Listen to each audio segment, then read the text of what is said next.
Hello, hello, greetings, and welcome to Haunted West, a town called Hope, which is a four-session plus session zero, which was last week, Haunted West campaign done by the amazing designer Chris Spivey. And I am so glad to have all of you here in chat.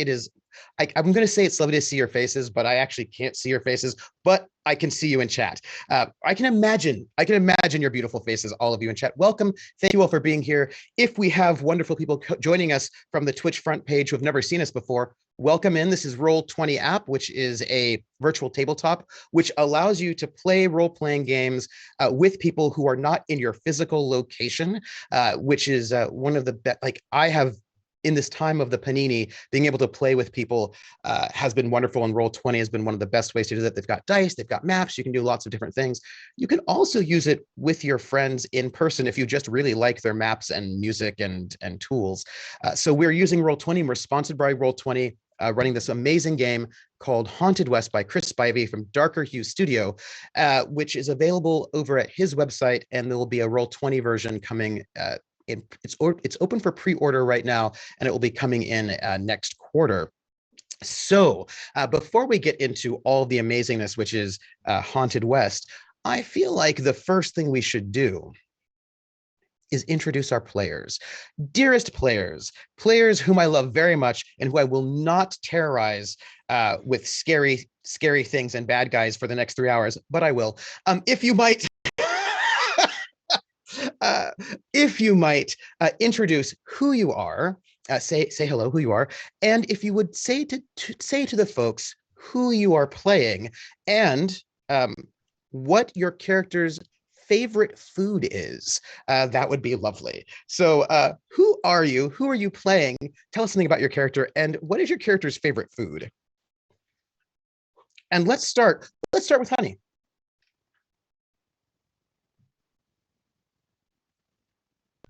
I had to mute myself because people like to drag race past my house or something. Oh, drag queens? It's like drag queens, big wigs, and like with very loud motors. Hello everybody. I am Honey, aka Honey and Dice, and I am playing Belle.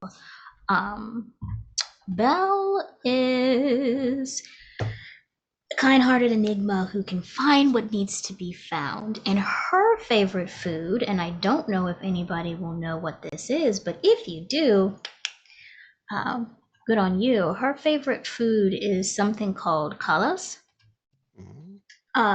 Kala, you don't pronounce the S, which is a very obscure dish, and I've had a couple times, but it's her favorite dish. It's like a rice fritter or a rice donut. First off, you just said the word donuts, so you've already got me. I mean, the minute you say the word donut, I'm already there. Well, I suppose I should ask a follow-up question, since this is the first time everyone is meeting your character. Where's your character from? My character is from Louisiana. Mm-hmm. We'll find out more about your character. Danny, who are you? Who are you playing? What is your character's favorite food, and where are they from? Hey y'all, my name is Danny. My pronouns are he, him, and I am playing Raiden Chen today. Raiden's Chinese. His parents immigrated over here, and his favorite food, which honestly, I think it reminds him more of his childhood than his parents just being around the table, is chicken congee, which is like a rice porridge.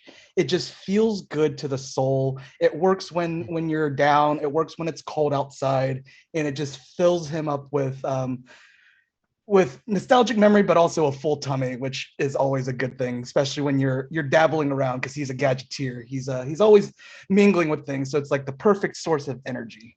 Mm-hmm. Mm-hmm. And where were you born?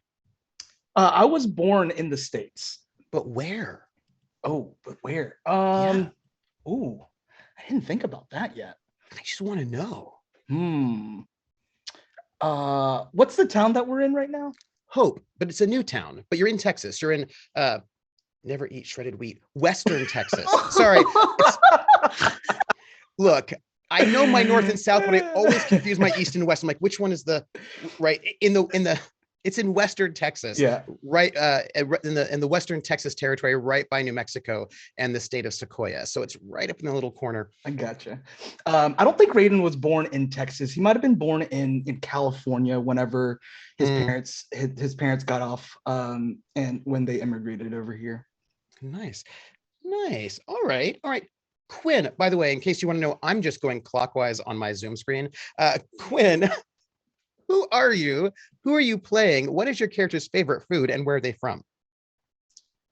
Hey, Quinn Murphy. I am playing Moses Jackson, um, and the youngest and prettiest and smoothest talking of seven. And I am from. Well, I mean, so there's two answers here. There's the for where I'm from. Depends on where I think you want me to be from, Mm-hmm, right? So mm-hmm. for a lot of people, hey, it's Texas, yeah, that's great. Like, oh no, you're, yeah, no, I'm definitely from Massachusetts. But Yeah, really, if you can like corner one of his siblings and like get them to tell the truth about him, he's from Georgia. interesting. And his favorite food is grits, just like mom used to make, exactly like mom used to make, and because no one else makes it like mom makes it, he makes it for himself. He like won't accept it from anyone but himself or mom. Interesting, interesting. Okay, and our fourth player, Brandy, who are you? Who are you playing? What is your character's favorite food, and where is she from? Right. So I am playing Nori, full name Usui Nori. And I think first and foremost, also, hi, I'm Brandy. Got so into Nori for a second, forgot like who I am. Hi, I'm Brandy Rose. And I am playing Nori, our drover, our indigenous drover. I got to put a little vanity in Nori, and I made her have the exact same tribal makeup that I have. So I put her from the Raramuri. So she is from North Mexico, modern day Chihuahua. So she would have come over and traveled when she was a kid, just kind of around back and forth. Her favorite food, she is a simple person. She's a very community driven person. Hmm, So her favorite food to have, to make, to share, very simple. It's caldo. That's just soup.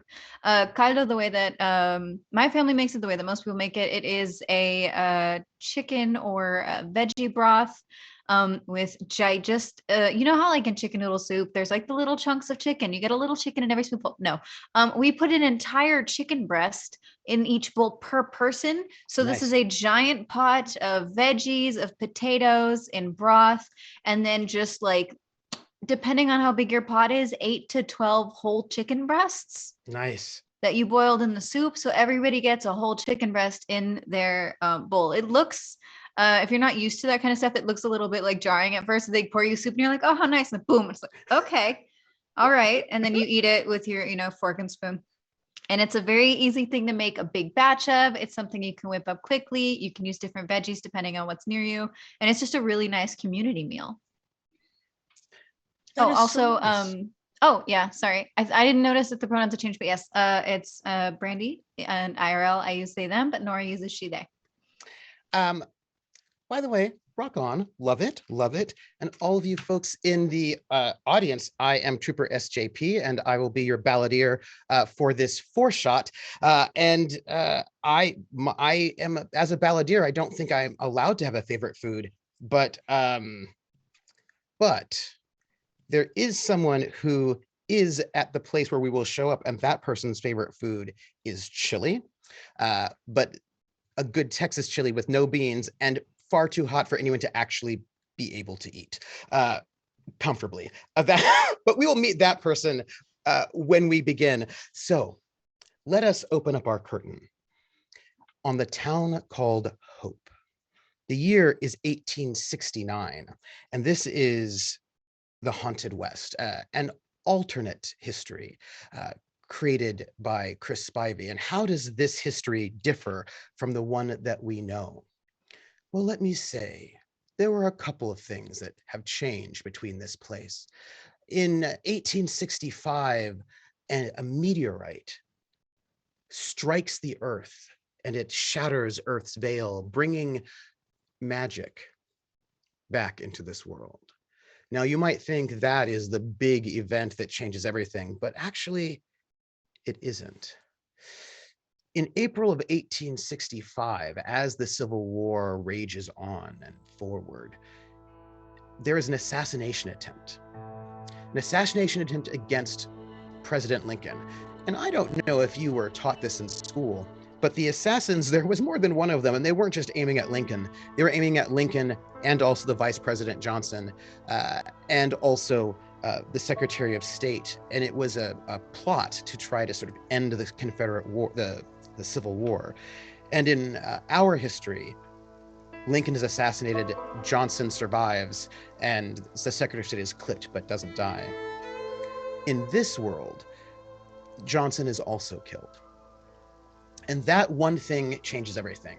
Lafayette Foster becomes the president briefly, and he calls a special session of Congress to sort of try to figure out what to do. And finally, in June, the last Confederate general and his people, they surrender the Union forces. And we end up getting a new president. In our world, Andrew Johnson becomes a president. He's a pretty anti-Reconstruction. But we get Benjamin Wade, who becomes a president, who was in favor of universal suffrage and very strong. He was a big sort of, he was what they would call a radical Republican, and he believed in sort of radical rights, rights of all people, universal suffrage, equality. And he becomes the president in this world, and Reconstruction goes through. So we get women have the vote at this moment. Everyone has the vote in this moment. We sort of do a very strong Reconstruction that is meant to sort of bring equality to this space. Some people are not happy with that, but that is what happens. The southern states are not allowed back. Their statehood is stripped from them at the moment, and they're all run by appointed governors, and they will get their statehood back when they prove that they can have voting rights for everyone and sort of make reforms. The sort of punitive anti-immigration laws never get passed, and we have people coming from around the globe coming to the United States in this moment in the 1860s, mid-1860s. And in 1866, in the beginning of 1866, the United States Commissioner of Indian Affairs and the 5 commissioners of the Council of the Napoleon Compact, they go into debates, and out of these conversations and debates, it is decided that there will be a new state created, the state of Sequoia, which will be a state for the indigenous people, the natives. So there is a state now that exists that is just for Native people. Now, of course, there are Native people who live outside of Sequoia as well, and some Native people don't want to have their own state. Some people do, but there is a state for Native people in this moment. And then, of course, we have universal suffrage. And we have now our cattle drives going, and we still have the tensions and the difficulties that are part of westward expansion. But it is a world where people are still angry and frustrated, and there's still oppression and difficulty, but we are moving towards perhaps a more perfect union in this moment. And in this space where we're at, we are currently, and I'm going to take us to a map of the U.S. as it currently stands, so that you can all see where we are. In this particular moment, you can see, I think I can show this up for you. That is the Texas territory. And right above it is the state of Sequoia. And we have the New Mexico territory. And there's a little blue dot right there by the mountains. And that blue dot is a town called Hope, in the Texas territory, right there by the New Mexico territory. So many African Americans after the Civil War decided to move west, to get out of the South, leave the sharecropping spaces, hoping to try to create something new and special. They're called exodusters. And this is where we get so many cowboys of all sorts of stripes. And a group of African Americans moved westward, and they settled in this one little area. When they arrived there wasn't hardly anyone there. It's been, about 4 or 5 years 4 years since the end of the Civil War. And they settled up in this little space. Before they settled completely, they asked the local indigenous people if they had the permission to settle in these lands. And they were given permission, and a sort of a unity was created. And they built this little town called Hope. And from this space, many people came. People from Mexico traveled up and settled here.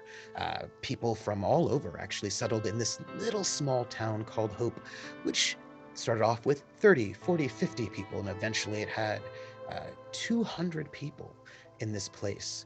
Mostly you had some farming and some ranching. You had people from any number of spaces. And the town itself was doing well. It was pretty modest, sort of in the middle of nowhere, right in the border of these different territories. And another town cropped up. And this town, Johnstone, Old Johnstone we would call it now, a man showed up, tall, thin, with sort of piercing eyes, riding in on a pale horse, surveying the area, and decided there was one spot that he needed to make a town. He did not ask permission from anyone, but he made his space, and he had a lot of money. And he brought in people from all over, and they started building this town after himself, the name, William Johnstone. And it was an all-white town, and it was full of people who had enough money to have huge flocks of cattle, wealthy and prosperous cattle ranchers. And this town, they spent months surveying the area before they even put down one foundation. But they did. Carefully, they built this space, and it became larger and larger and larger. It grew and grew. Now over in Hope, that ways yonder away, well, not too much of a problem it didn't seem. I mean, you let people do what they do, let people be there who they want to be, mind your own business, as it were. Of course, there was some tension here or there with grazing of cattle and who could be where, but it mostly was tense but decent. Now, I would say you didn't get a good feeling about them. They wouldn't come and trade with you or come and visit. And you weren't allowed to go and visit them. And whenever you were in their area, you just you know the feeling when they give you a look and you know what they're thinking. Now, the thing about Johnstone is that they were about 400 people. Well, before the incident, I mean. You know, when you have about 600 people in an area, you know what that means? It means that you can become a county. And a county can have a sheriff and a courthouse, and a lot of money can come in. Forming a county is a big deal. And the town that will become the county seat, that's a big deal. They get money, they get prosperity, they get investment. They get to have the justice of the peace and the county clerk. They get to have the county courthouse. As a matter of fact, if you are the county seat, then, well, you have a lot of control over what happens to everything in the county, every town in the county. You can start deciding things like water rights and grazing rights and who gets what and what gets where. And at this moment, this is what, if I remember correctly, about 2 years ago, they started campaigning to the governor that there should be a county made. Now, I've got to say, this sort of a thing goes a bit slowly. Governors don't just jump to go and decide who will be a county or who won't be a county. They started campaigning and people started looking into it. But in between people looking into it and any kind of decision, silver was found in the foothills of the mountains right by Hope.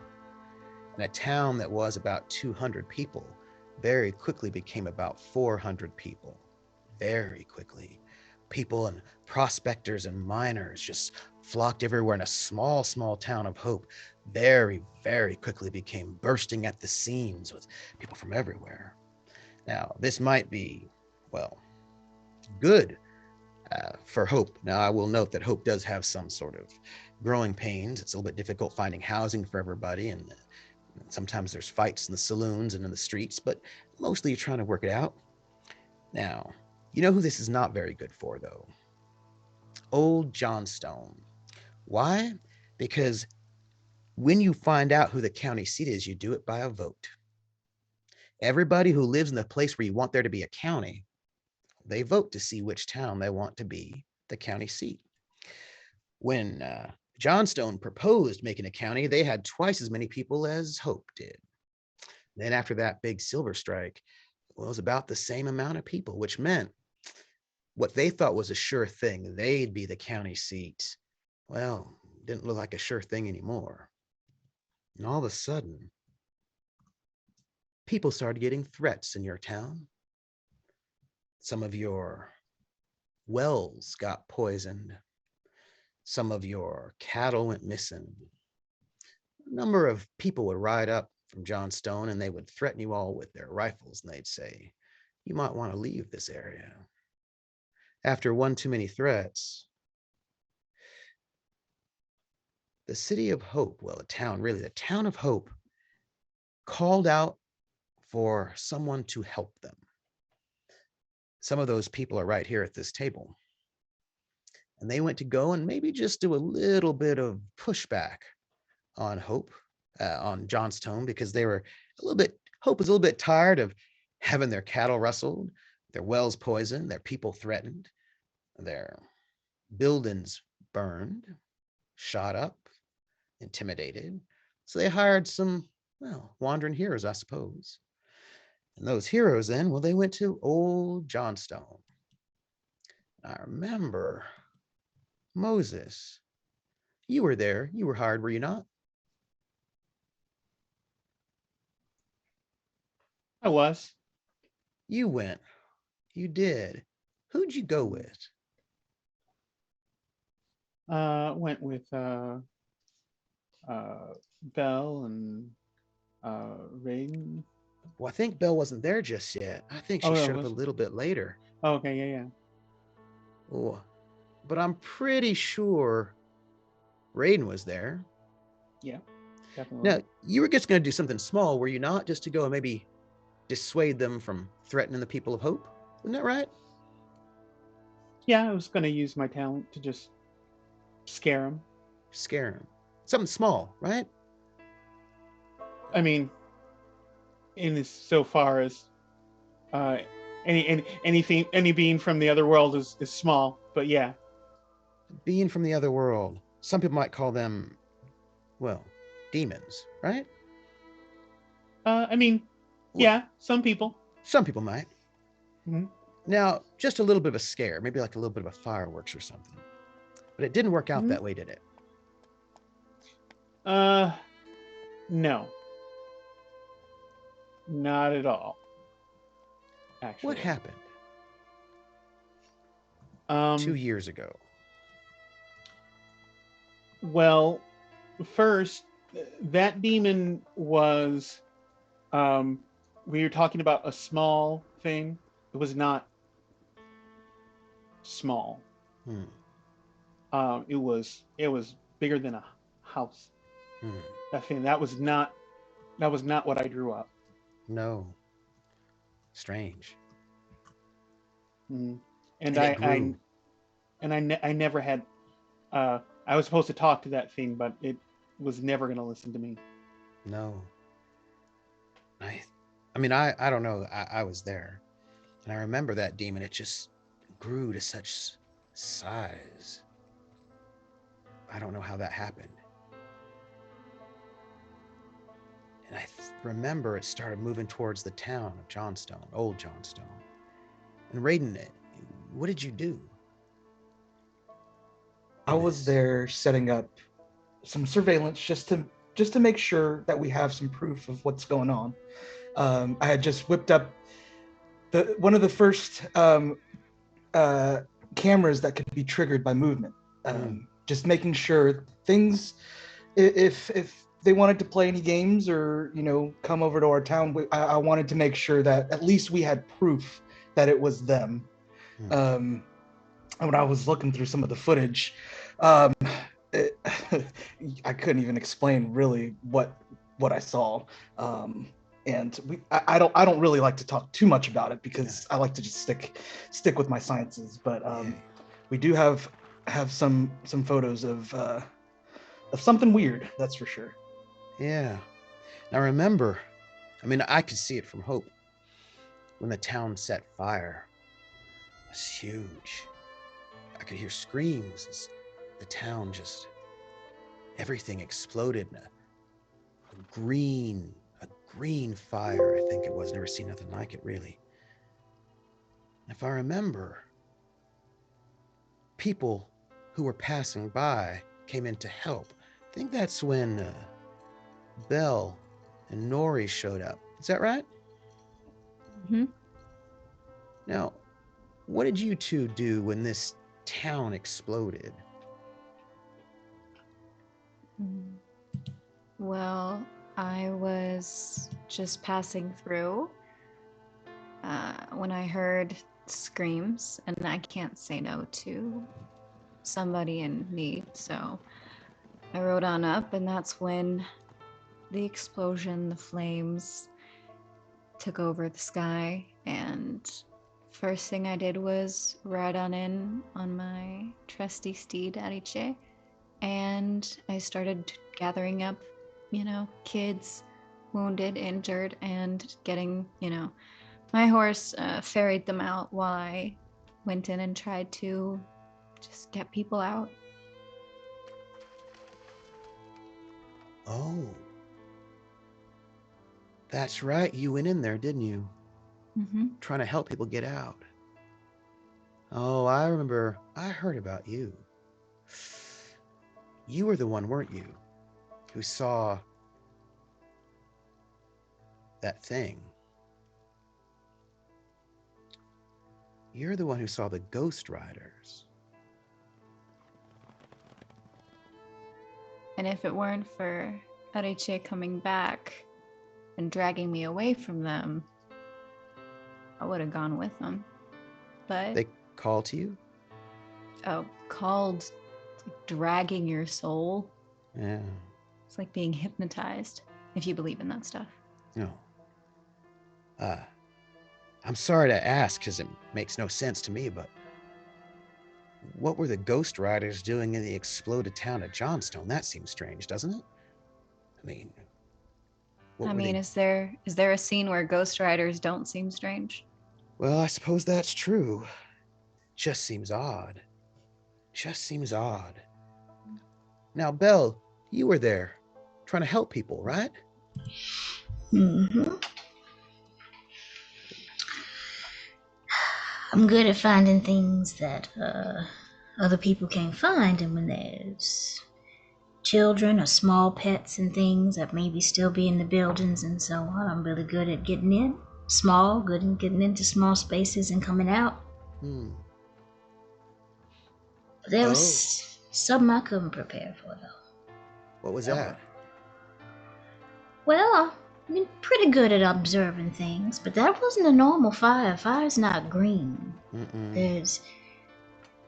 When it reached its peak, I managed to find that child's precious little dog and got him out, but then I found myself in need of being found and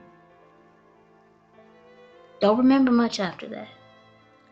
Somebody here saved you when you were trapped in that building that was collapsing. Which one of you was it?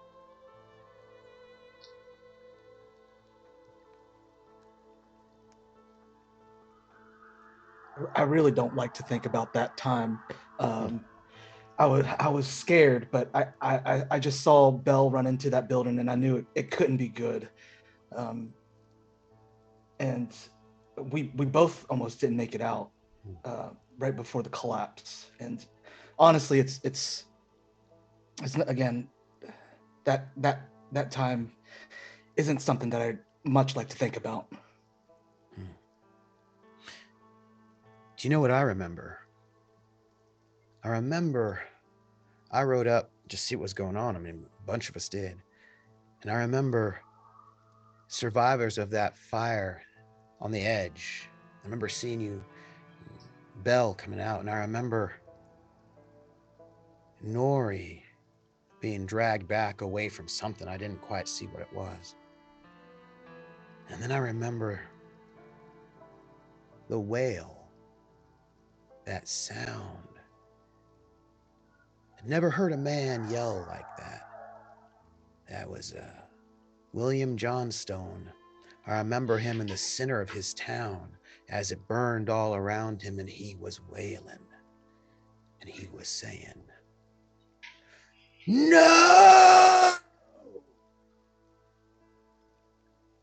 I remember he wasn't going to leave. He was refusing to leave that city square, the town center, the place he built. Kept saying it was his town, it was his, and he wasn't going to give it up. Somebody pulled him away. Who was it? Was it somebody from the town? Was it you? Somebody? Who saved that man? It was probably me, although my recollection is hazy from smoke and visions. But when I see somebody, I can't just leave them there. You had a hard time pulling him away because he was trying to dig up something right there in the city center, wasn't he? Yeah, he was clawing and screaming, and I had Nietzsche helping me, and I was trying to drag him and convince him that we had to go, but it was like he couldn't even hear me. Did you ever get what it was? I don't think I saw it. I dragged him out and just, I mean, I'm not a rodeo queen for nothing. I managed to get him on top of the horse, and, you know, if I had to mildly adjust his consciousness to do so, you know, I'm sure nobody's mad about being saved. Yeah, it was a strange thing. I remember we all in Hope, we offered them people from Johnstone hospitality. They needed some place to stay, and it was that terrible fire and all. But I remember not one of them would stay in Hope. Not one. They said this was not a place for them, wasn't fit for them.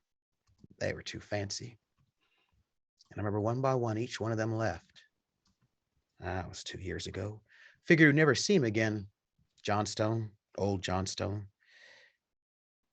Town just gone, everything to earth. But then, such a strange thing, 6 months ago, he was back, just like he was 3-4 years before. Mr. William Johnstone was back, all by himself, riding in that black coat of his and a pale mare, riding up to the exact same spot that had burned down before, standing right there in that place where he said was that city center, the heart of Johnstone.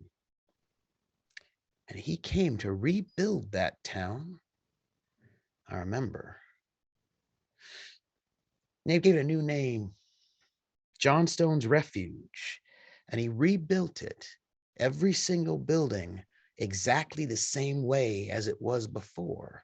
Every single road at every single same angle as it was before. That was 6 months ago. And now, today, right here in 1869, within 6 months, Johnstone's Refuge is as big as it was. Within 6 months, they got 400 people there. Strange. Cattle back there again, and people there bustling and hustling. Same kind of strange, not so friendly town. I don't know how they got all them people to come. That was weird. I don't know if I'd be back. I don't know why he'd try to go and make that place again, right at the same place he did before, but there it is. There they are, all them people in Johnstone, pardon me. I thought it was strange. I don't know. I've been hearing rumors, but I have to be honest, I'm not worried too much about Johnstone's Refuge because we got our own business to deal with here and Hope. We got to deal with all these people in this. Well, you know what? I suppose that's a story for another day. I suppose I should get to my work. I don't want to keep you busy. I know you all are Oh, by the way, I want to say we all in Hope are very thankful for you, well, helping our town as you did, all of you. And so I hope you do like the ranch that we have gifted you as well as the saviors of our town. And I know you've made it something special, made it your own home. I'll leave you to it. But why don't you just tell the fine folks who are setting the spell, tell us about your ranch? And as a matter of fact, I think I might have a map of Hope for those who might want to see it. The town of Hope, small town. Unfortunately, a little bit overpopulated at the moment, a little bit overcrowded. And you all have a lovely ranch right there at number 26. Enough land for cattle, a little bit out of the way, or outside the main town. It's very nice, this place. We built it. I've noticed you added on to it, but could you let us know something about this ranch where you're at, that place of honor for some people who've helped our town very much. Tell us about your ranch. Oh, and what changes you made to it to make it your own. Well, I've been helping run the cattle and the caretaking of our livestock, and I live in the ranch as well. And I have added over the last 2 years, it took some growing, but I have added a rodeo, a permanent stationary rodeo, where me and one of my sisters, Ahui, have been offering to train some of the town youth or town interested in our rodeo ways. And I'd like to think that the rodeos become something of an attraction, although I know it can grow even more. But I'm very proud of all of the work that's gone into it. And I'm very proud of all of the new young talent that we've been able to foster in the town. I gotta say, I well, suppose what I want to say is this town of Hope is well, we weren't much before y'all came here, and making a rodeo, one that's been really helpful for the youngins, but it makes us something, a place people might want to come to.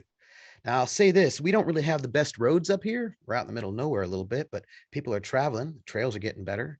And I don't know, who knows? Maybe we'll even, I don't know, I heard rumor that maybe they might be driving a railway up this way. And if so, I bet we have a pretty good chance of being the spot where the railway will have its stop. Uh, I bet, I bet if we keep going the way we're going, Hope will be that rail stop. I think a rodeo right here in Hope. That's beyond my dreams. Oh my goodness. But here am I just getting all excited. I'm sorry. Raiden, tell me about what you've done here to this here ranch.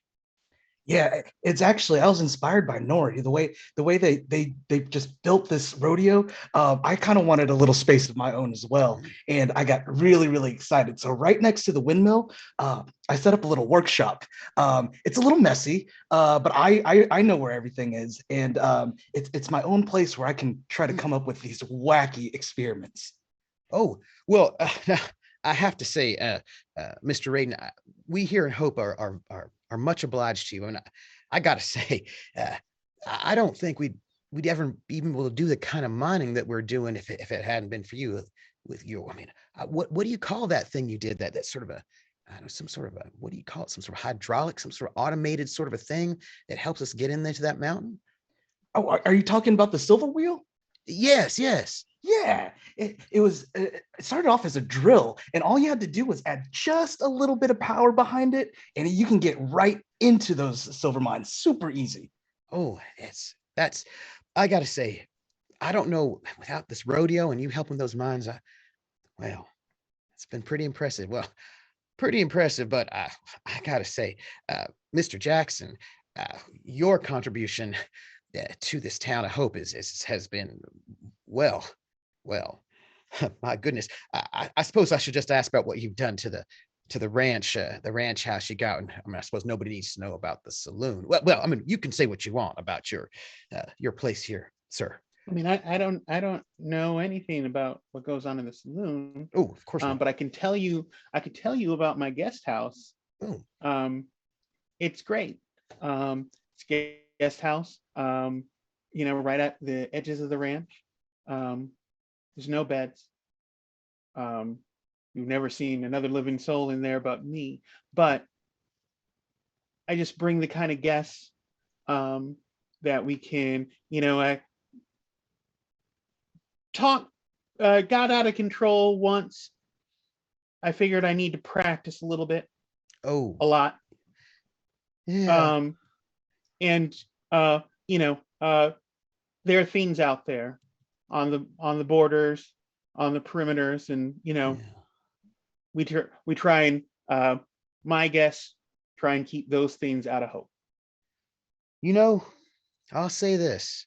I know there's some people. Well, you know, Mrs. McGillicuddy.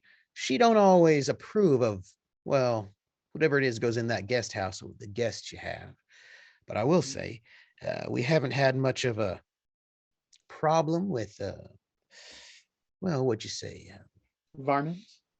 Yeah, ever since you've been here, we haven't had much of a problem with strange things. Did you know? Oh, you wouldn't have been because you haven't been here very long. When we first got here, Hope was pretty quiet. But then old Johnstone was built, and things got a little bit unquiet, if you know what I mean. There were sort of Mhm. strange things that happened in the night in the edges, the forests and the mountains, strange sounds and wails sometimes, and it's never very good. But I got to say, ever since you've been here, we haven't had to worry about that at all. Everything's been fine since you've been here. None of that kind of a thing has been here. Yeah, so I think people don't mind too much. And anyway, if anything's sort of strange, we can always come to you to ask. But Miss Bell, I should probably should ask first just what you've added to your ranch. But I want to say we're all mighty honored that you've agreed to be our, well, I mean, sheriff. I mean, there's no county, so you can't have a sheriff for real. But the closest thing we have to a sheriff. I want to thank you for volunteering to do that job for us. Yeah, I volunteered to do the thing that is not officially called a sheriff because it's not a county. I'm just here helping people that need to be helped and finding things that need to be found.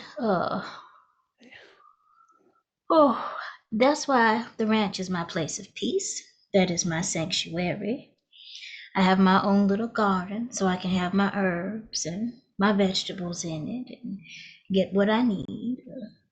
Occasionally, real occasionally, because mail is a tricky, dangerous thing. I do get the occasional package from Louisiana from a mysterious benefactor, as we should call it. I mean, I'm grown as can be now, but he wouldn't know that apparently.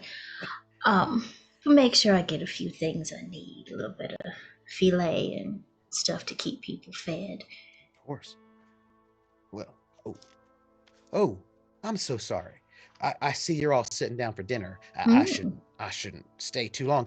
I did want to, well, I did want to give you a little bit of news before I went back into town myself. It's kind of exciting. I thought well, the news is good, but there's some bad news that go with it. Which one you want first, the good or the bad? Bad. Well, all right. Let's start with spice. I suppose I'll give you the bad news first since you asked. Uh, uh, don't quite know how to say it.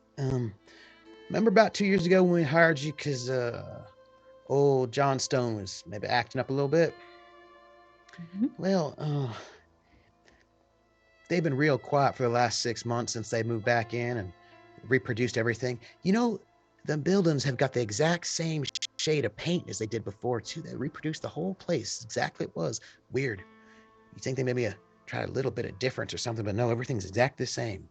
Anyway, I hate to say it, but there's been some of them Johnstone Refuge boys have been coming around and making a few threats, saying maybe we need to, maybe it'd be us this time they'd be burned down. I'm not thinking too much about it. Some people's worried, you know, got a lot of people around nowadays and a lot of children and all that, and a lot of new people coming in and from every which ways, and looks like they're making threats again. And I'm not too worried about it. I suppose too much. I mean, what they do nowadays. We're a much bigger town than we used to be. I'm sure they won't give us too much trouble anyway. So I just thought I'd let you know that they's been causing some trouble. I went myself down there to Johnstone's Refuge, just to, I know they don't really welcome people like us down there in their town. I just went to the outskirts to see if maybe I could talk to Mr. Johnstone, just to, see if they could be worked out. I didn't see nobody in the town though. I mean, I saw smoke come from the chimney stacks and all that, but I saw cattle out there and the grazing and all that, but I didn't see nobody moving or stirring in the town. I know these people could hear sounds of laughters and joking, all that sort of thing. And I called out multiple times, and nobody came through. But anyway, so I couldn't talk to them personally. Nobody came to speak to me. So I figured this whole thing could be worked out friendly like, if maybe we could get a parlay. But I don't know. I just figured that maybe y'all are better at that sort of thing than us. I mean, I know he don't like you none so much, but you're a bit better at this sort of thing than most of us. So maybe you could give him a talk and maybe find some way to find some kind of peace between us, because I don't want no range war or nothing, anything like that. That'd be awful. So maybe you could just have a parlay with him. Oh, We can okay. try. I mean, we can try, but my dad used to say, lightning never strikes twice, but a fool keeps the time. Right? They just keep returning and tap dancing on the same spot. I mean, if they're coming back at us again, I don't know what they want. Well, I kind of think I might know what they want. That's the good news. Okay. Yay? Oh, okay. Well, good news is, telegram came in right there on the telegraph wire, which, by the way, thank you, Raiden, for working that out. I feel like we've got the only telegraph in the whole area, and people from the way outskirts coming in there to send telegraphs. It's been, thank you for that. I mean, I think we're really becoming a hub of I mean, we've got a couple outlying little towns and hamlets out there, and they come in to Hope. I mean, I really think that we've, oh my, and I gotta say that our friends over there in the day, they our indigenous people, they come in and they trade with us, and we trade with them, and I say it's been a I feel real proud of what we've done here in this town. And got a message. It's kind of exciting. The governor's going to come to Hope 4 days time. So it's been decided. She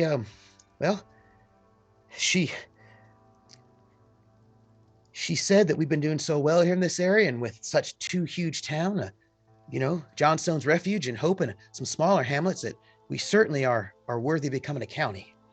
And she said she'd come by in about 4 days time is when she's planning on being here, and she's going to look through the area, check out all the places, and she's going to declare us when she gets here, if she's impressed, she's going to declare us a temporary county, and then she's going to decide which of these towns will be the temporary county seat until we can have an election and make it official. And I mean, if Hope could be the county seat of a brand new county, which we could name it, or who knows what we call it, you know what that means for us? That means we can make sure that we do this the right way, that we don't take advantage of no one, and we graze right, we do right by everyone, and heck, I bet we could get a railway through here. We could get, well, I don't even know what we could get. Could you imagine? We'd probably be able to get some, I bet we could get some amount of funding to go and make better roads, and we could probably build some, because we certainly do need it. We need some better houses for all these people that are coming in to work in the mines and they go to the rodeo and all this. I mean, people are, they got like 10 or 12 people in that one little homestead over there. So I don't know if you, it'd be real great. So I figure if Johnstone's Refuge is acting up, what they probably want is they want to be that county seat. And I think we got more votes than they do. And certainly, well, I'll tell you what, if we don't have technically more votes do we do in our town than they do, well, certainly the outlying towns and villages are going to vote for us. So I think they probably want to make sure that, well, we don't look so impressive when the governor comes by to visit. And we are just going to have to make sure that we shine when she comes down. Don't worry, we will handle, we'll have a discussion, figure out what they want. All right. We got 4 days, so. That, just for my own clarification, that was the good news. Oh, Belle. I'm just checking, because they said, oh, in 4 days they gonna come and decide, and we got people that's supposed to get us, and we don't even know why. Well, we know why they wants to get us, but we don't even know how they gonna get us this time. But it's all right. Let me fix you a plate for your people in them. Oh, thank you. I figured if we become a county, we get the high seat, we can make you officially sheriff. That Sheriff Bell.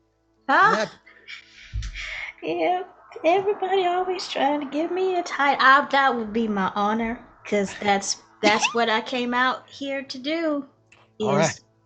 All right, let me fix you a plate. Thank you. Say hi to your mom. I will.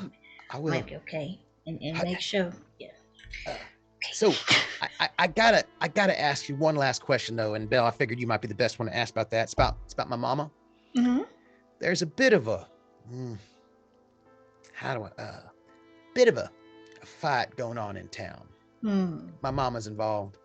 Well, she insists that she's the oldest person in this town, and she's seen more summers than anybody else in this town done.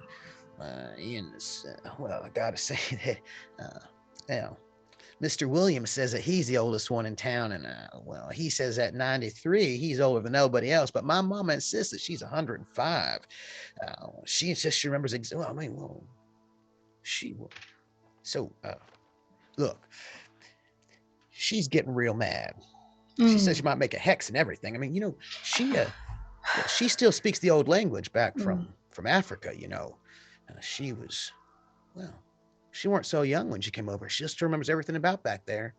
And she insists she's the oldest. I don't actually think she's 125. That seems to make no sense to me. But anyway, she says she is. And them two's going to get all bickering and everything like that. So is there maybe one way you can maybe settle that between them? Oh, absolutely. I love talking to your mama, because every year she get like 5 or 6 years older. She does. And yep. And then Mr. Williams, I'm pretty sure that Mr. Williams existed at the same time as Moses, but I'm gonna have to go have we can settle this in a nice way. Perhaps tomorrow. So, by the way, if you hold on. What I got here? I'm so sorry. Oh, honey, next time make a list when you come over here. No, I had a present. That's all from a mama. Okay. And this man who's probably he's probably in his 60s, but he looks young, still fit, tall and lanky. He pulls out a small doll made of twigs, branches, right? Little, with like a small cheesecloth head with little stitching to make it a little eyes and a little smile. And it's a strange little doll, and it smells something fierce. Smells like, ooh. Get out of our house. Ooh, it smells like something. Smells like maybe like salt and garlic, perhaps. Oh, it smells something fierce. And he hands this. He goes, my mama said that y'all might need this. She just had a feeling that this might be something that you needed. She said she'd recommend you put it. I know this is going to sound a little strange, but she says you got to put it right on your, she called it the portal to your home. She said you should just have it facing the doorway. So here you go. Oh, you know what? You know who loves amazing decorations, has a whole bed and breakfast in the back? Moses, I think this your decor right here. Mr. Jackson? I don't know. I have no idea why every fragrant item that comes our way has to go into my guest house. But let me see that. And I'll grab it kind of at a distance. So now one of my Paragon things, my Paragon expertise is that I can identify evidence of like weird activity. Tell me more about that. That's just like I can I'll just read it right from the thing. I can identify evidence of weird activity and presence, including physical remains and patterns of behavior. It doesn't rule out a mundane cost, but basically, like when I pick it up, do I sense something? Like is there like something magical here? Why, yes, there is. When you pick it up, I want you to tell me what you feel. How does how does your ability to sense magic feel or smell? How do you know there's magic in this thing? Well, I think actually it is like it is kind of like almost like a synesthesia, right? And I think I do smell magic. So whilst we've got the normal like mundane smell of it, when I touch it, it smells like this sort of like old, fragrant, like strong incense, like way stronger of a smell to me than what we're all smelling right now. And I'm like, whoa, okay. I was like, all right, just for y'all, I'll put this in the guest house, but don't put everything funky that you come across in my guest house. And I will take it. You said you had synesthesia, yes? Is that right? Yeah, like a magic. As you step towards your guest house, the ground beneath your feet feels a little different for a moment. And you are somewhere else for the briefest of second. You know, sometimes you can have a flash of a vision, and the vision only lasts half a second, but it feels like it lasts 30 seconds, you know? You are somewhere hot, but not like Texas. You're somewhere ancient. The earth is dry and red. They're tall grasses. And it smells like home. There's a memory somewhere in there of a place, and you can hear singing in a language you don't know, but you feel like you should. And it feels warm and safe. But then the moment's gone and you're back heading towards your guest house. With this small little doll that smells of garlic and salt and dung and earth.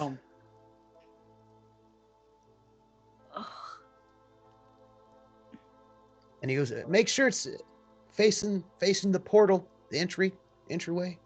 It's looking at it. I'll do it just so. Yeah. Well, so I suppose I should thank you for the food. Anyway, my mama, she really appreciate it. If you don't hurry up, you can come tomorrow, but I'm pretty sure it's gonna end up being 140 by the time if it's too late. So, hey, all the rest of us in town, we figured we'd love your advice and counsel about what we might be able to do to spruce up this town and maybe impress the governor when she gets here. We got time, but maybe you could run a rodeo or something. We could maybe have a, I don't know, a festival of dance or something. I don't know. I just want something so that when the governor gets here, we really impress her. And I'm going to leave you to dinner. I'm so sorry. Thank you. Well, thank you very much. Anyway. Excuse me, sir. But before you go, your name slipped my mind. Could you remind me again? No, it's no problem. I know you probably don't remember it because nobody ever called me by my actual name. Everybody just calls me Slim. But Taylor Jefferson, as it were. But anyway, my mama Hattie, that's the name they gave her. But she had some other name, from the old country, as it were. But anyway, you know what? Just call me Slim. You can call me Taylor if you want, but just call me Slim. I'm gonna go back to the telegraph office and, hey, I talked to everybody in town, and we're all real glad that you're here. We kind of think we all as our good luck charms and protectors, and so anyway, thanks for being here, and it means a lot. And if my mama's gonna have her see her 190th birthday in a couple of days, that's all because of you. So thank you. Thank you. Thanks, Slim. I'll see you around town. And Slim takes a plate and he steps out and he shuts the ranch door, that heavy wooden door to your ranch house behind you. And you can hear him get on his horse and settle back in towards the center of town, where there's probably somebody laughing at a saloon, probably some people get into a bit of a scuffle, probably somebody singing too loud, talk of dreams of what might happen if this governor might come. But that does leave all four of you, well, and Cookie, who's making that chili out there by the stables, to your dinner. And so I leave it to you. Whew. Well, Sheriff Bell. Oh my God. Sheriff Bell. How do you like that? Everybody's been trying to call you Sheriff Bell, and now it's about to come true. I'm not gonna put salt in your food tomorrow. Oh no! I take it back. Please season. Careful, you might wake up with a little extra doll on your pillow. Okay, y'all know what this. So, Sheriff, have you thought about what your bribing policy might be? Oh, I'm just kidding. Moses, you better not. I'm just, I think about greasing the wheels of justice sometimes. It's okay. Yeah. It's fluid. Yep, as most things are.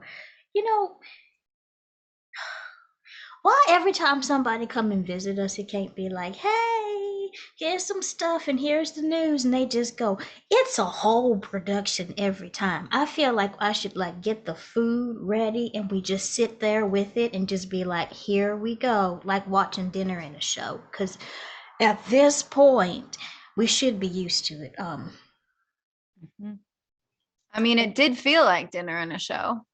It's a wonderful show. I love listening to stories and people tell stories and all the rest of that, and bring fun things over there for the bed and breakfast in the back and the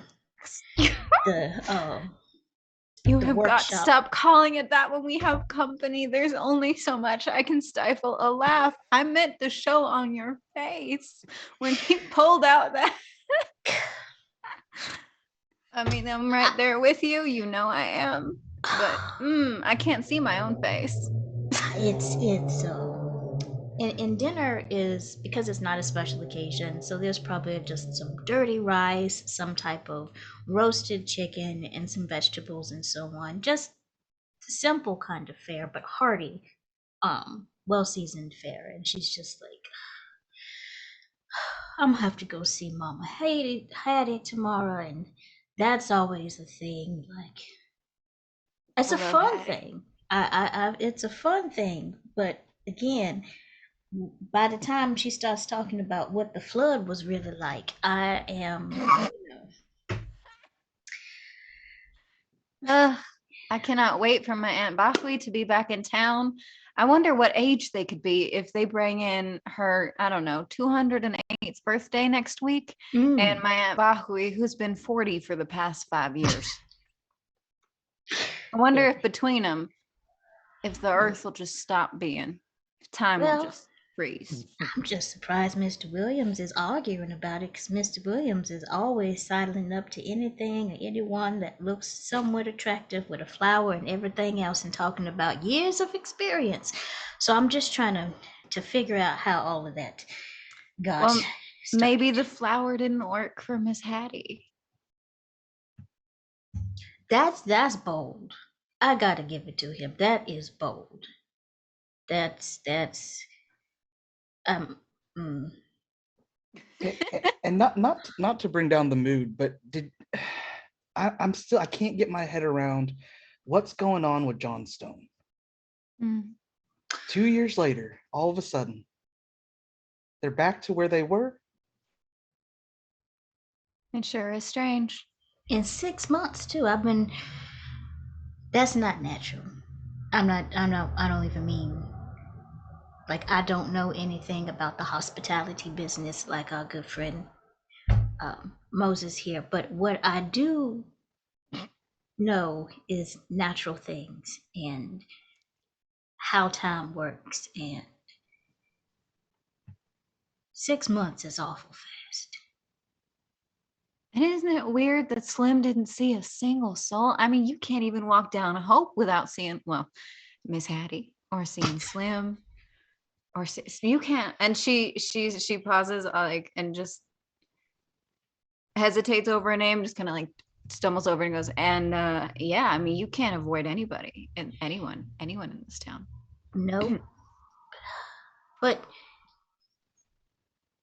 y'all gonna have to refresh my memory, because all I remember is running into a building, helping some people, and then I was real hurt for a while. But patterns, cycles, everything happens like seasons. Does anybody remember prior to getting involved anything suspicious anybody was talking about or questioning when they came to help you? Or was it just, hey, these people working on our last nerves and we just trying to live our lives, can you go just maybe tell them to stop very firmly? And then that was kind of like the go. Raiden's I eyes remember. kind of shift over to Moses. Moses, I don't like to think about that day too much. If you want to I don't remind like Belle to what happened. think or talk about that day at all. Oh, okay. But yeah, I mean, if that's what we're doing. And this time, can we go over there and actually just talk? Like, have a conversation and see if that is possible. We do not need a rain machine or Guests. something complicated. Maybe if, I'm not saying bring them a cake or a pie and be like, hey, we your neighbors, because we know they don't want us there. But to be fair, it was supposed to be, just a form of conversation. What do they say about the road to hell? I mean, I mean, I didn't have great intentions, so I don't think I got very far on hell there. But it was gonna be civil. It was just gonna be, I mean, it would be about as scary as all the threats they were making to us. I was just trading them. I was just up in the ante, right? But, and this is why it's so hard, that I didn't order up what they got. Right? We talked about this before, and that wasn't me. We believe you. We know you. So, I mean, I don't know what could have caused that spike, or if it, but if that was something to do with Johnston, maybe that has something to do with what we're seeing now. Until Slim brought it up, I'd completely forgotten that when I was digging that old man, well, I guess he's not old, but when I was digging that man or grabbing that man, he was really digging at something. I mean, I've never seen an animal digging for a root that hard. Like I don't know what that was. I didn't even look. I was so, I was shocked to see Raiden there. Haven't seen you in a few years. Shocked and, happy to see you. Not happy to see you there, but, I was a little distracted. I didn't really see what he was digging at. Maybe, no, I don't know anything about, hospitality. I like to stay far away from the guest house. But I think I agree with Sheriff Bell. I think we should just go over there. Don't salt my food. I think we should just go over there and have an actual lowercase t talk. And then, if we have to, we can have a capital T talk after. And this whole time, Raiden was kind of in the background, just like looking through anything that he could find. And he pulls out and he's like, I try to forget everything about that one day. It scared the living daylights out of me, but have y'all ever photographed green fire? Do you know how bizarre it looks? And he pulls out this kind of crumpled photograph, and he kind of holds it over the stove's flames, and it flickers almost as if like the photograph itself was live at that moment. And then he just drops it and he's like, I'm okay with lowercase t talk, but if we go there as a group, and we leave there as a group. Mm-hmm. And that's all I ask. Okay. Did that picture move, honey? Do you keep this in the house? Oh, I'm gonna need a roll. It's time for our first roll of the evening. And I'm going to give you all some options for the rolls you can make. This game is we have a percentile system. We roll low. Now, you have two options. One is inside and one is outside. So, inside, this will be about the photograph. And we can look at all sorts of things are possible. I would say if you have any kind of magicking skill, that would be possible. If you have any kind of tracking, that might be possible. Anything that would give you observation would also work.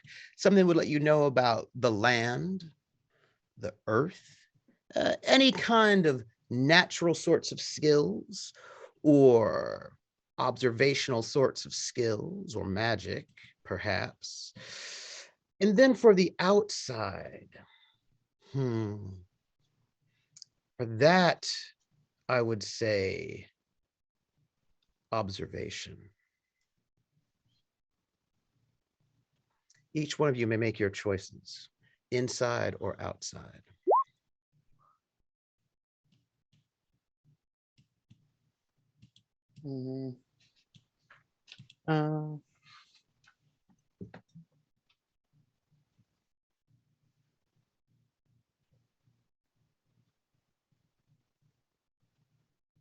That's what I want to know. Who would like to go first?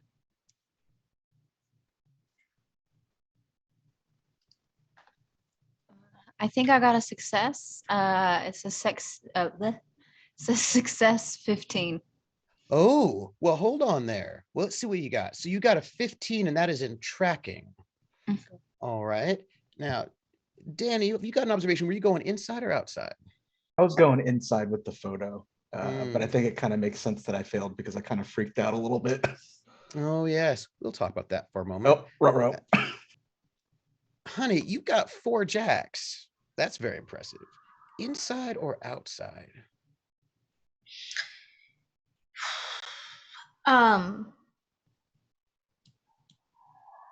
It depends on how that observation is applied, but she's very sensitive to everything that's happening around her, including the stuff that's outside that building.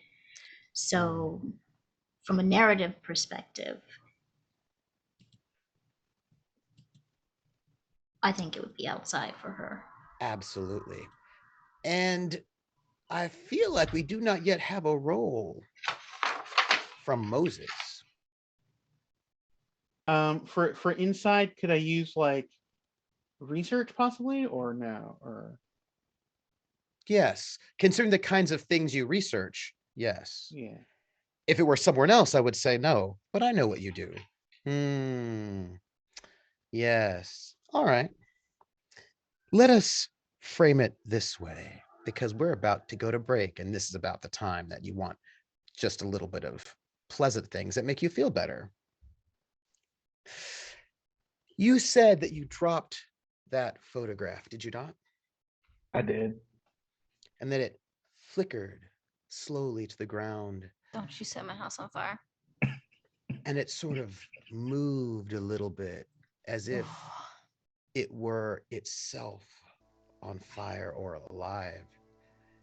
And you tell me exactly why it is, Raiden, that you cannot look at this photograph. This was captured the exact moment where calamity was at its highest, and it actually caught photo of me helping Belle out of the burning building that was just in the midst of collapse. And it's just our silhouettes with this massive green and blues and darkness. And somehow it was still bright enough to illuminate this collapsing building. And it just, it gives me the worst flashbacks of what did we get into? Are we going to be okay? What is wrong with this town? Now, we have both, I'll just note that both Belle and Moses succeeded very well, and they've gotten extra successes they're going to bank for later. Let me just note that. Now, Nora, you're tracking inside or outside? Inside. Thank you. Moses, you have an eye for the strange, do you not? Yeah, and I just want to say this is the first time I've looked at this photo. Like when Raiden offered it before, I was like, I did not want to look at this. I was just like, no way. It's just been sort of like guilt, shame, or whatever. And I try and look away at this. I try and kind of almost push it away. And now I can't not look at it. I'm like drawn to it somehow. You know that the silhouette of all of you in that burning building, and these green flames of this town that has been resurrected somehow.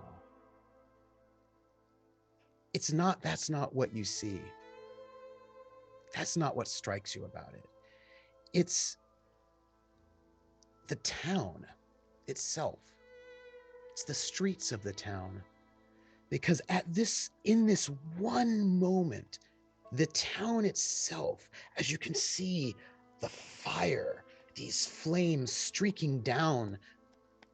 You'd never seen it this way before, but you can see the lines of this town, and they make a symbol that you have seen in your research and in your books before.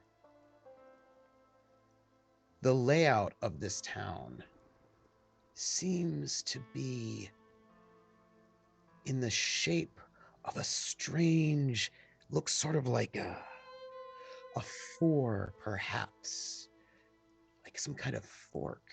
But this is not, this is a symbol of magic, a symbol of power.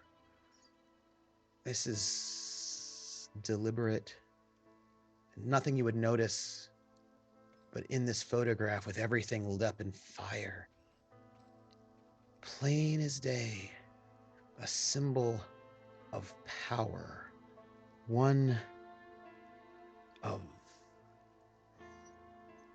power is the wrong word, but one of growth, maybe not growth. You know when you have a hunger or a desire, like you're famished and you want to consume. You know that feeling? Mhm. If you could put that feeling into a symbol, if you could put into a symbol the power to pull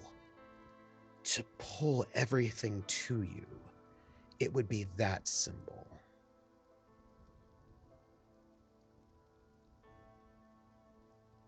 Mm.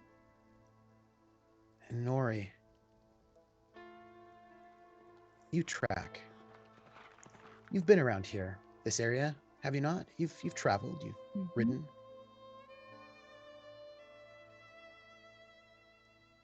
Do you remember that night? Unfortunately, The Ghost Riders? I do. Remember when they tried to pull you away? Every night. Do you remember when your horse saved you? Yes. I don't know if you remember this, but when your horse pulled you, they didn't want to let you go. And they tried to come after you. And your horse pulled you across a line you couldn't see. And once your horse did, they didn't follow. And in the 2 years since you've been tracking cattle, following trails, you got the sense that there was something, a line somehow, that led from deep in the mountain of the earth outwards like spokes. Like, it's the flow of the rivers. It's the bend of each flower.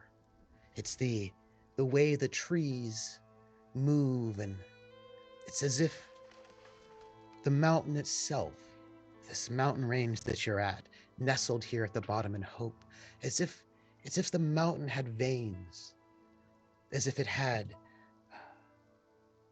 a circulatory system, as if the heart of this mountain, this sort of sacred space, doesn't just give water, but somehow unseen, some other kind of life. And as you look at this photograph, you think of the tracking you have done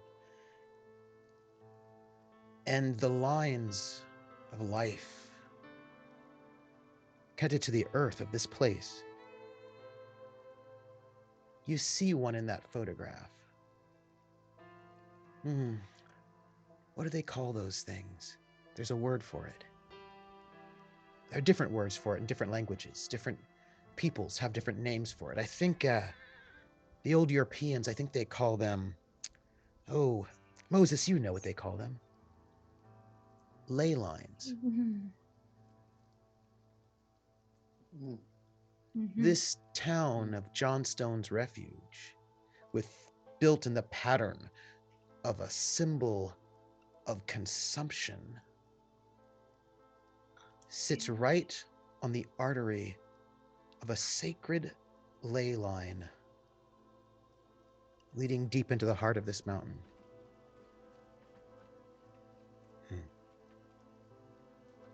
Oh. God damn it. Belle, I didn't say about what you noticed with that wonderful roll of yours.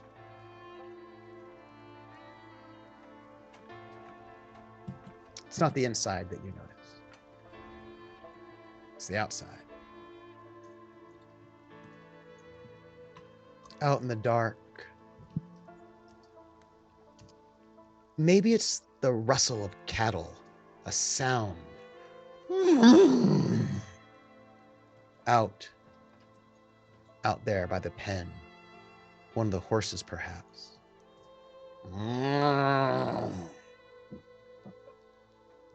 As your cattle seem uncomfortable, and your eyes drift out that window, and there's a rise, a small hill,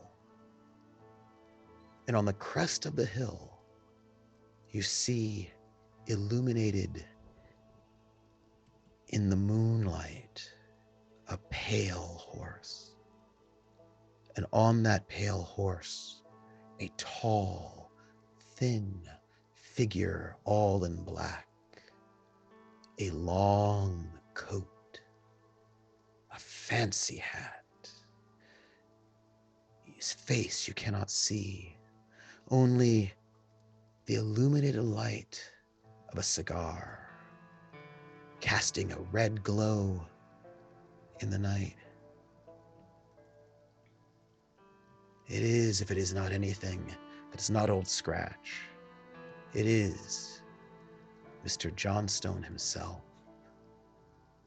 on his horse on that ridge, staring at your home. But with that, my friends, I think it's time for a break. Woof. To stretch your legs, drink some water, and think. And hold on to your hats. Hold on to your hats. Please, with both hands. What are you going to do about that? My friends, it's our break. All of you lovely people who are watching us right now, I would ask you to stand up, stretch your legs, drink some water, make sure you take care of your body, and hold on to your hats. We're going to take a little bit of a break, and we will be back in 10 minutes or so for the second half of the first episode of Haunted West, A Town Called Hope. My. We'll be right back, everybody.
Hello, everyone, and welcome back to the first episode, the first day of Haunted West, a town called Hope, where our heroes, respected members of the community, people, our paragons, our heroes who saved this town from being threatened by a kind of messed up town right by the wayside, and have been given a place of honor. And they have learned that the governor of the territory of Texas has decided that finally she's going to go and see if one of these places should be a county, and she's going to be here in 4 days to figure out whether or not this can be a county after all, which would help them become some self-determination.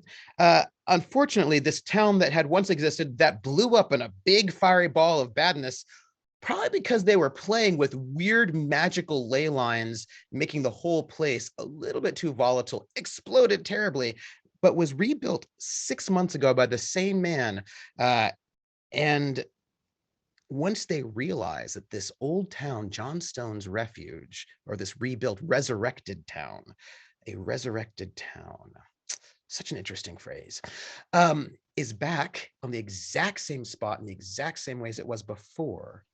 Once they get this realization, our not quite sheriff, Belle, sees outside of the window the figure of the man who built this town, Mr. Johnstone himself, on the rise on a pale horse, all dressed in black, in the middle of the night, smoking a cigar, watching. And with that, we return to the action. My friends, what do you do? I was trying to have dinner. I just wanted to have dinner. Belle, how do you? Bill is like, oh gosh, darn it, Slim. Okay. And for our people fully immersing the theater of the mind, to put it into perspective, every time they say sheriff and there is like a slight flinch and a weird kind of look, Belle is this youngish woman with dark brown skin. She's got that sort of leanly muscular build where she fills out her shirts a little bit in the arm, but it's all hard work and using her bow. She's got thick dark brown hair, and when she's at home, often this thick curly mass is just sort of half pulled out of her face, but she usually wears it like braided into Dutch braids. There is a wrap that she normally puts around her knee, because of some twinging that still happens from her major injury, and has more of a, you could consider it a boyish style. She prefers her trousers, her vests, and all the rest of that. And she's 5 foot squat. Okay, like she's small, but it's more of her presence, her experience, and her silence that sort of works for her. But this small woman is just looking out her window, moves her hands very deliberately to close the curtains. I am not a, what do you call that? An expert in hospitality, but my uncle did have a lot of friends. But one of his friends happened to be of the theologian persuasion. And I remember something in Moses, I just want to make sure before I say this, because I don't want to do something like the photograph and now we all having a bad rest of our night. But there was this quote, and I think it's from the Bible or something. I don't know. They have a lot of books. And I looked, and behold, a pale horse, and his name that sat on him was death, and hell followed with him. That's a thing, right? I knew there was a reason I don't read. That's probably for the best. I mean, that's sounds about right. I mean, I'm hardly the one to get exact quotes from, but paraphrasing. Okay. So to paraphrase, how would you put I done looked out my window and there is a silhouette of a pale horse, and you know that horse gotta be whiter than milk if you can see it in the dark like that. But pale horse, man in black, puffing on a cigar, and just looking in this window like he's trying to Wait, what? court somebody's daughter. Now, Belle, Oh. is this one of your stories, or did Oh you? no, this Like is I'm going to the window. Yep. Oh. Do I see it?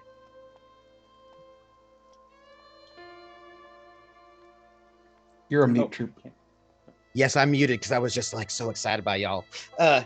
There on the rise, still as anything, is this horse, pale, Oh, hell no. and stock straight on this horse is this man, and you cannot see his face because it's dark and it's too distant. But all you can hear is the sound of your horses in the stable, uneasy. Can I hand Moses one of my contraptions that are? It's kind of like a headpiece that like wraps. It gives a little night vision, but also a antenna that goes out, and you can kind of point it to see, like to hear something. Are you sure we should be using that in the house? Don't worry, the other two iterations exploded, but this one should be fine. I'm pretty sure. It should be fine. You'll be fine. Right. Moses, please look at this person outside of our house. Okay, I just want to say I'm supposed to be the one of us who has a market cornered on unpredictable things, but okay. I grab my gun and on. I walk up to the window with them in case I decide that we need to, I don't know, shoot. Yeah, if everybody goes to the window, Belle can no longer see. So just Oh no, it's okay. Nori more is than like one window. 5'8". Yes. Okay. So she would come up behind Belle so as to not block your view because she can easily stand and shoot over you, not a problem. And that's without boots on. Yeah. All right. Yeah. Although there are no boots in the house. Correct. Don't just. But do I explode or do I see something? Oh God. Can you not explode, please? Do I have to Please. roll to make sure Moses doesn't explode? No, No. No, please. he just explodes. No. Game over. We're done. Knew it. I would like an observation roll. Okay. An observation call, if you do not mind. Now, can we use the jacks for? Yes, you can. Okay. Yes, Cool. you can. So you can you have a choice with your jacks. With a jack, you have two choices.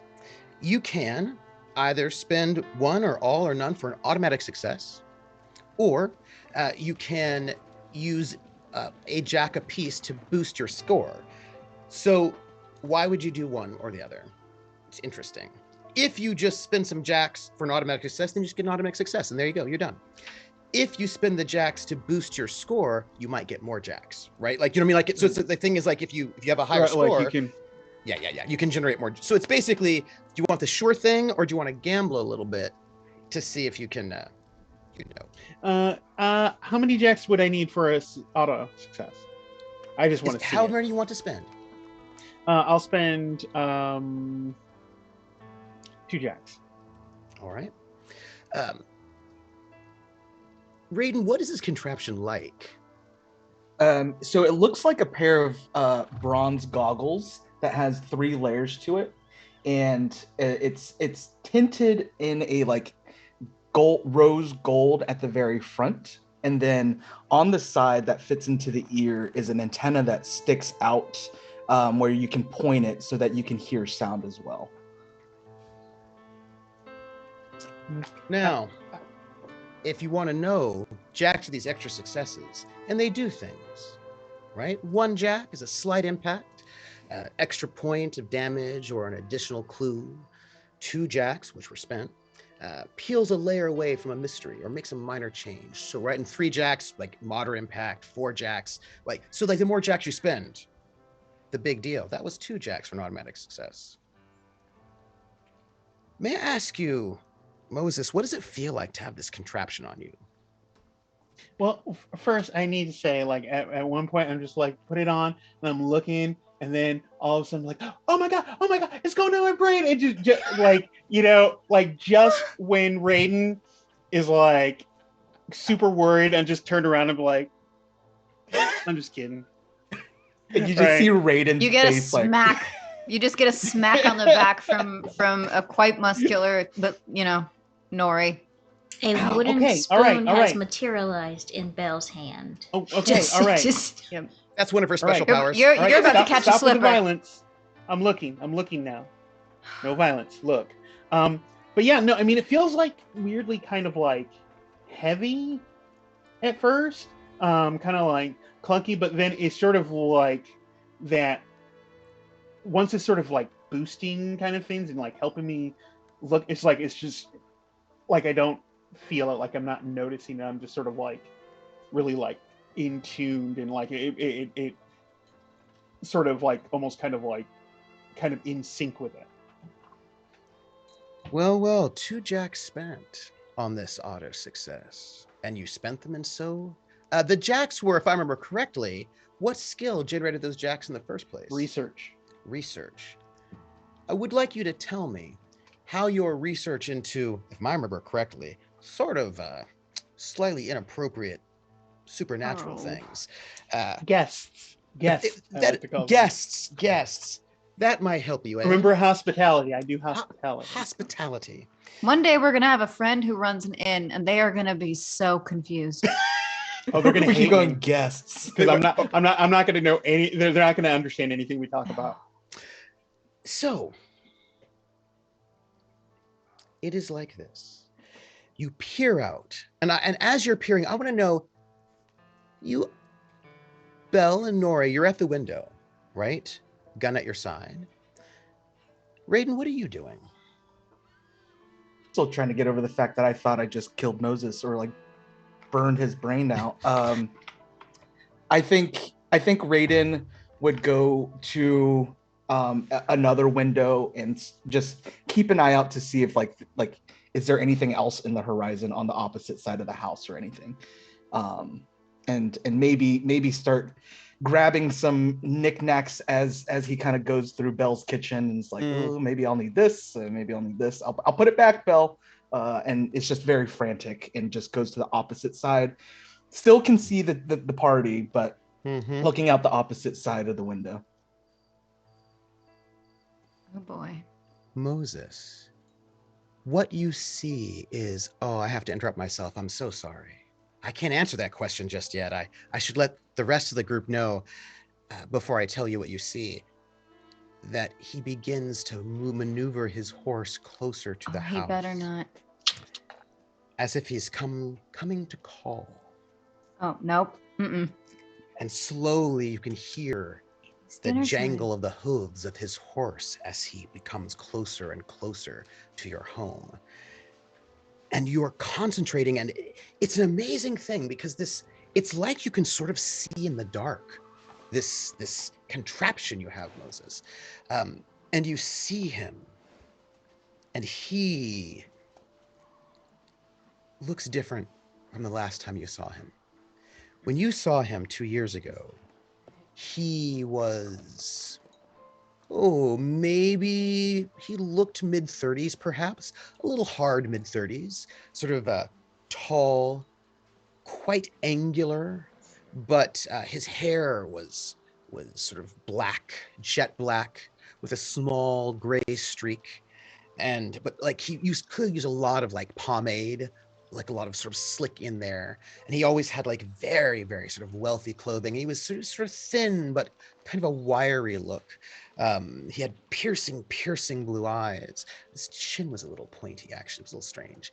And his ears had a slight point. He always had a kind of slightly elfin kind of look about him. But he looked sort of powerful.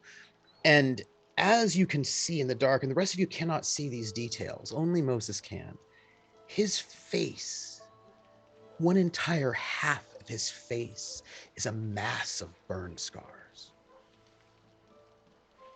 And they form strange patterns, as if whatever burns he had were from a fire that had a life to it. And he seems thinner under his suit. You're not quite certain how much thinner he is, but the suit hangs limply.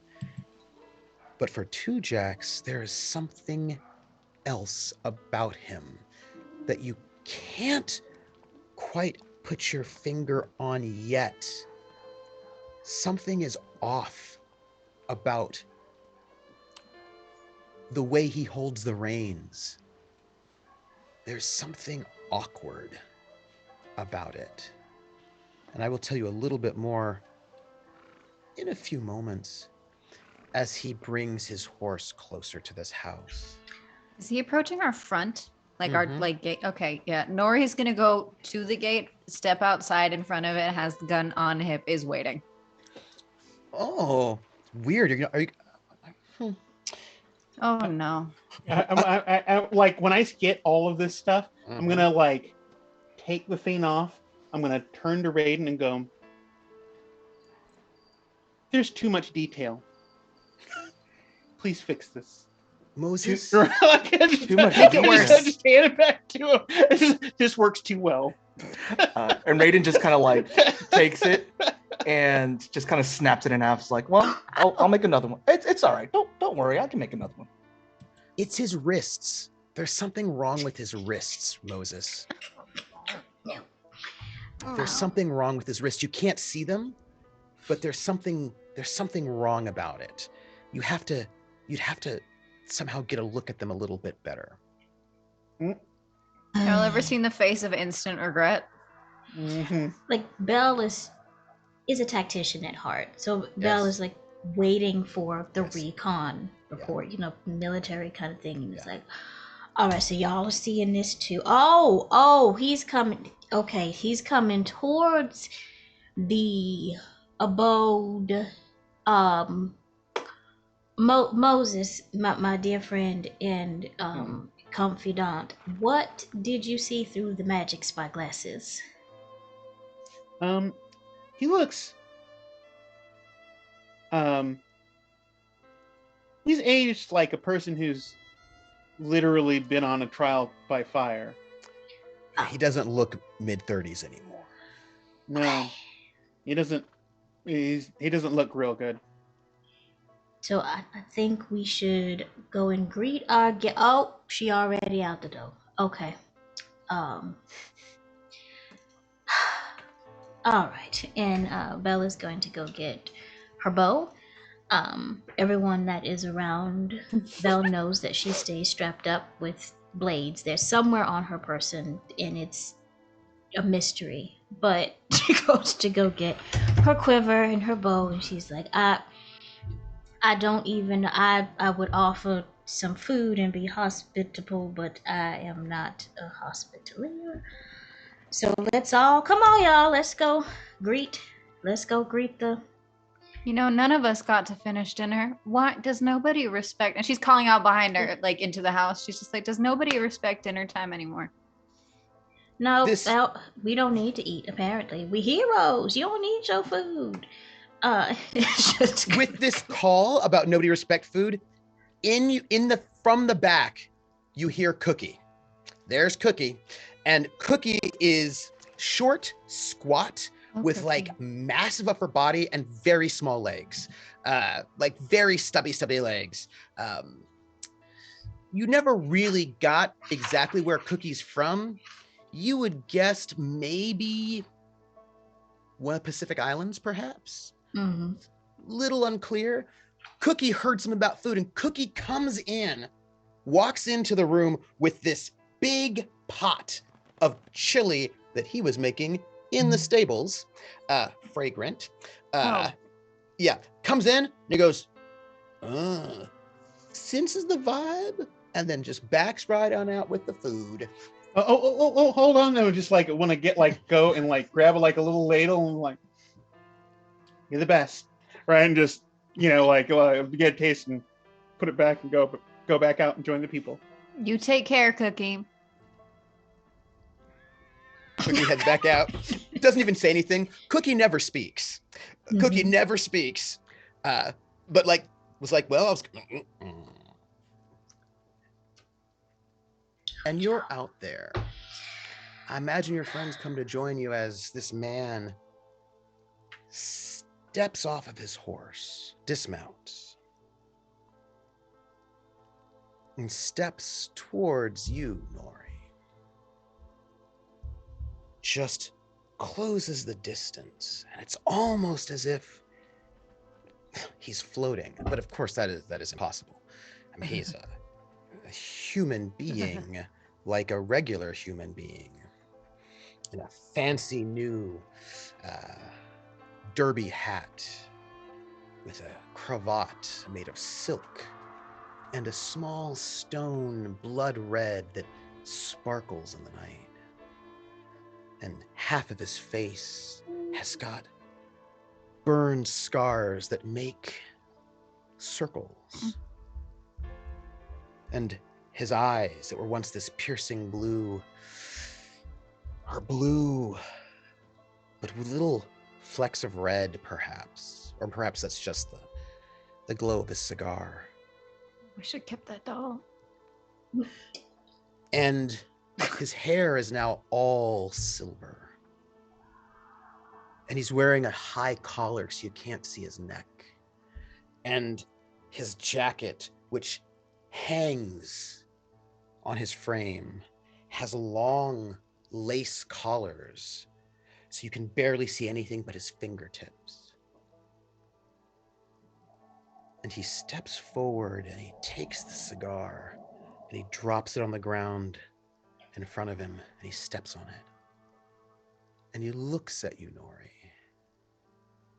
And he looks towards the door to see if the rest of you are coming. That's not very polite. Good evening, ma'am. Will you be inviting me in? I've come to call a visit. Well, it's not just my home. Why don't we have some words right here? And she like moves the gun. And just to paint the picture, Nori is like 5'6", 5'7" without shoes on. She currently has her like slippers on because she's only on the porch. She's pretty tall. She is still wearing rodeo clothes because she has been working and she's been teaching and everything all day. So her hair is still up. She's still in the flashy outfit. She's still in the cowboy denim, which is probably stiffer than a board. And she's just kind of and she's always got a face paint of some sort, always in white. That's like tradition. She comes from her family. And so this pigtailed, just rodeo queen has this long rifle and she has it on her hip. And she kind of cocks it outwards a little bit to bar the entrance a little bit more. It's very subtle. But she's like, no, I think we should have some words right here. We got, our dinner got disturbed with some worrying news from your township. Well, madam, that is why I have come a-calling, rapping on your door. I would appreciate to be invited into your home, if you would. And she under her breath, when he said rapping, she said, yeah, like death's rattle. But it's under her breath. And she turns slightly. She never takes an eye off him, but she turns slightly and goes, fellas, our guest would like to come in. What say you?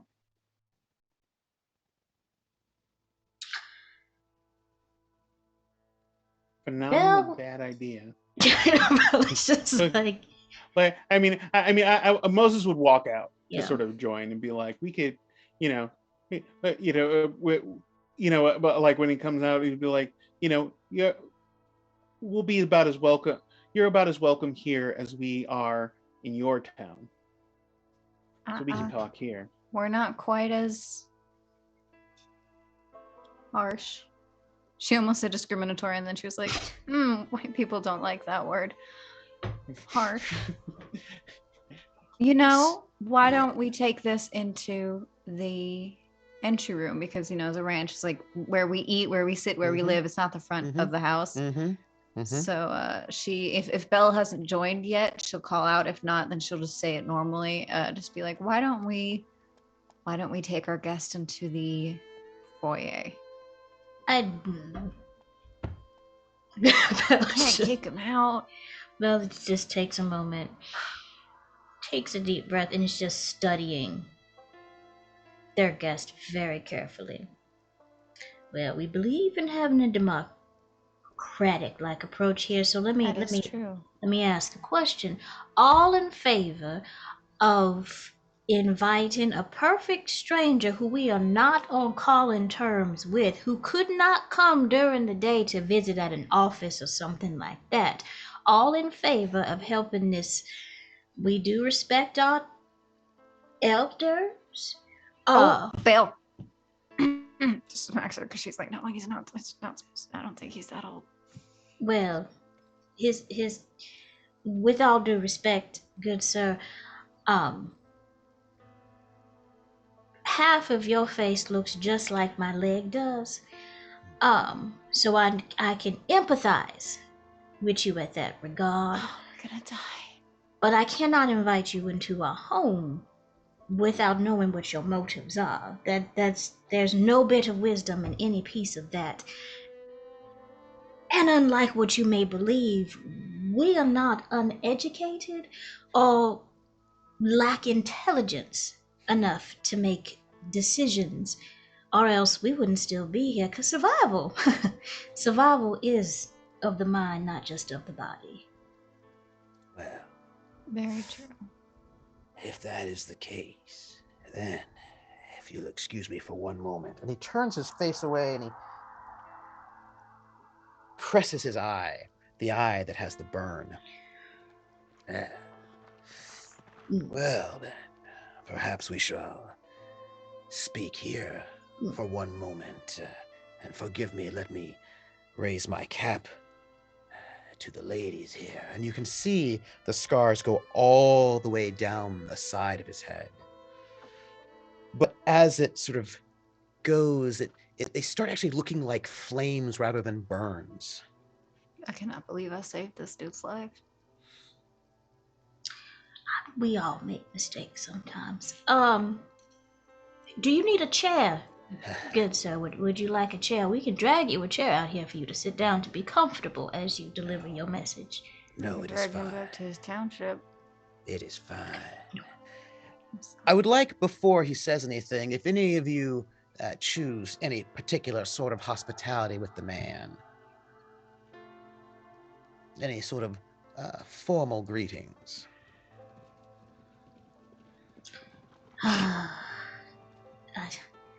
Like, would you like to shake his hand?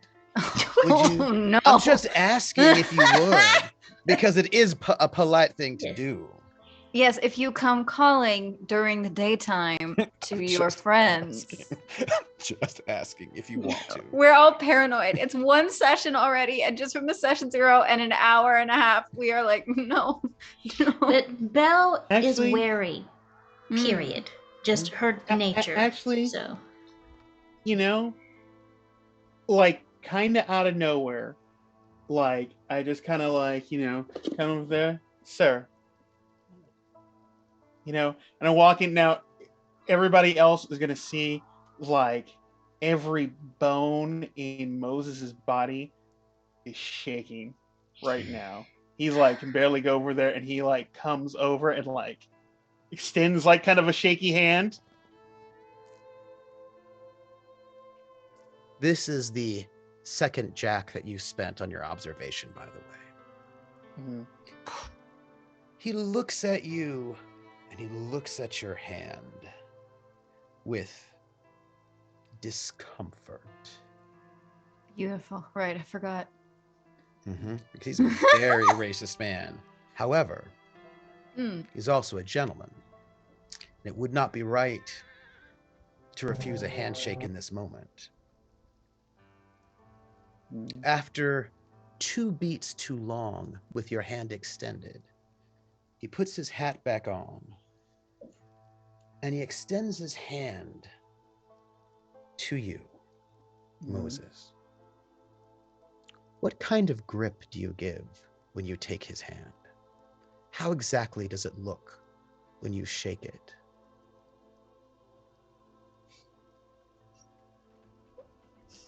I think he does his best to kind of give a firm one, but it's shaking, right? He's just like kind of like shook on this kind of thing, so he just sort of like grabs and just kind of like it's probably like on a 1 out of 10 scale, like a 2 on tightness. That's probably a good idea, because as you wrap your fingers around his hand, his skin is paper thin and cold. You can feel his finger bones, but that's not the thing that strikes you the most.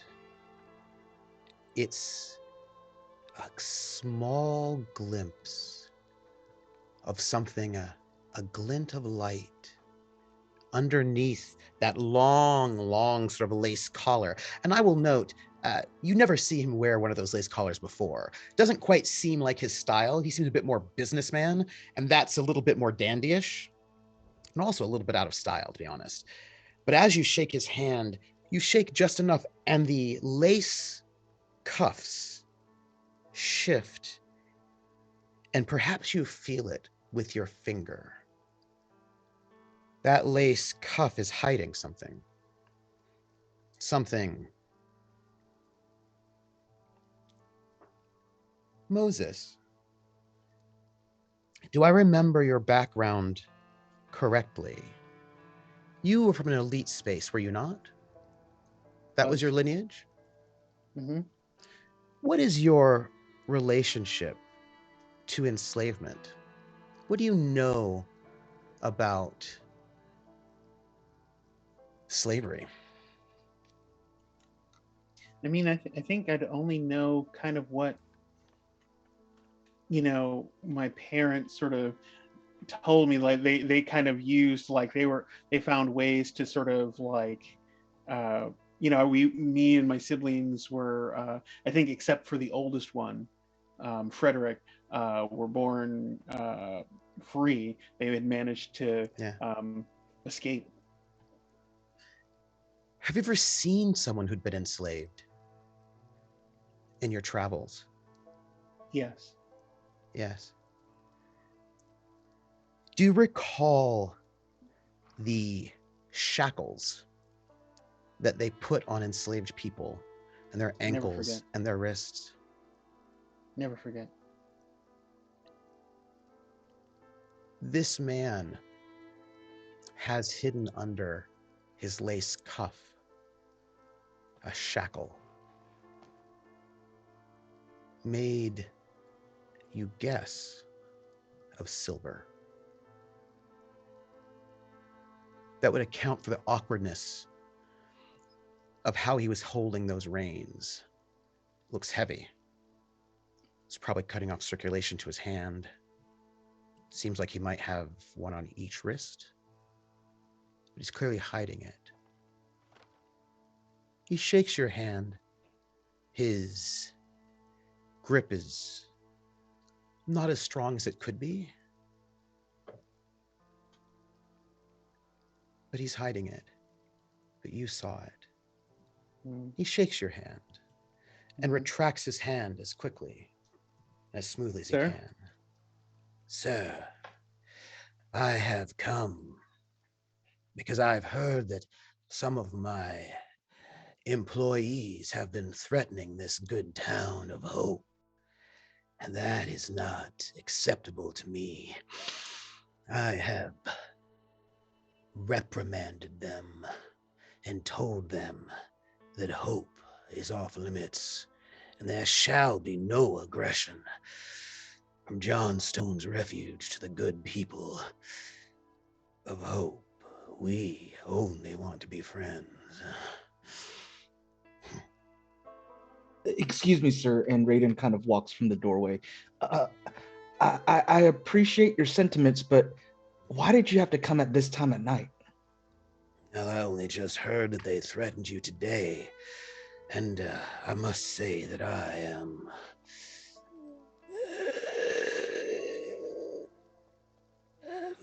mighty troubled that anyone in my ploy would be so impolite.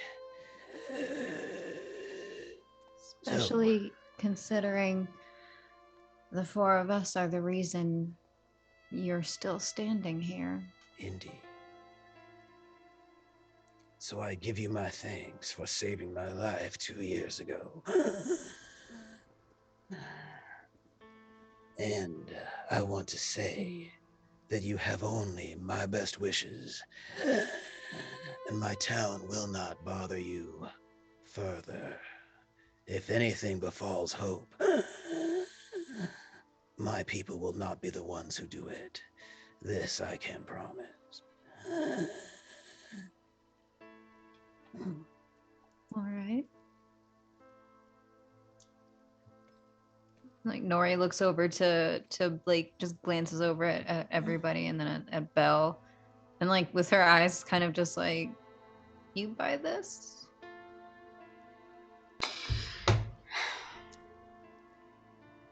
We appreciate your heartfelt sentiments and are very appreciative of the fact that you have reprimanded your wayward companions and employees.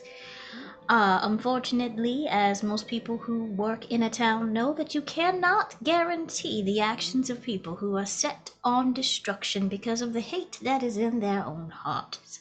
Now, with that being said, thank you so much. Do you need a glass of water? No, I need very little nowadays. Mm. My town is doing well. It thrives. And I am very hopeful that we can coexist. Okay, I wanted to know who we could talk to about perhaps visiting and making sure that we, I don't think the word here is ratify, but come up with some type of agreement. No. Oh. There's no need for you to enter Johnstone's refuge. I would prefer if no one from here enters within our boundaries. Let's just keep the peace by keeping separate. There's nothing in Johnstone's refuge that would interest you. I find myself mighty interested, actually. You've rebuilt so quickly in such a short amount of time. I'd love to see how you did it. Perhaps with a few days' notice. All right. I think it's interesting how first you're men and now you can come here, but we can't come over there. That's not Especially neighborly. unannounced. Yeah, it's not neighborly.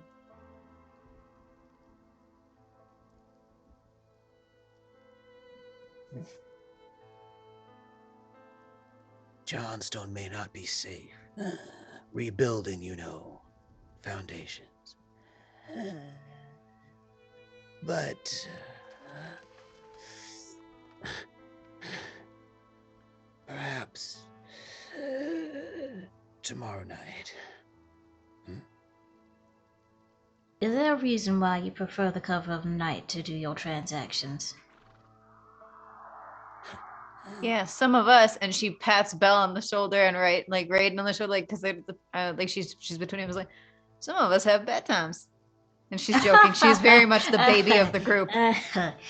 Oh, see, humor. You need humor in your social groups in order to maintain levity. What a nice way to call somebody a fool. Oh my goodness. What I will say this is perhaps we can come up with an official accord on safe territories firmly between both cities. You bring representatives, and we will come as representatives and formalize on paper an agreement between our two cities that we will maintain peace with penalties for breaching such an accord. This suits me fine. Oh, I had word that the governor, that woman, is on her way in 4 days to decide who will be the temporary county seat.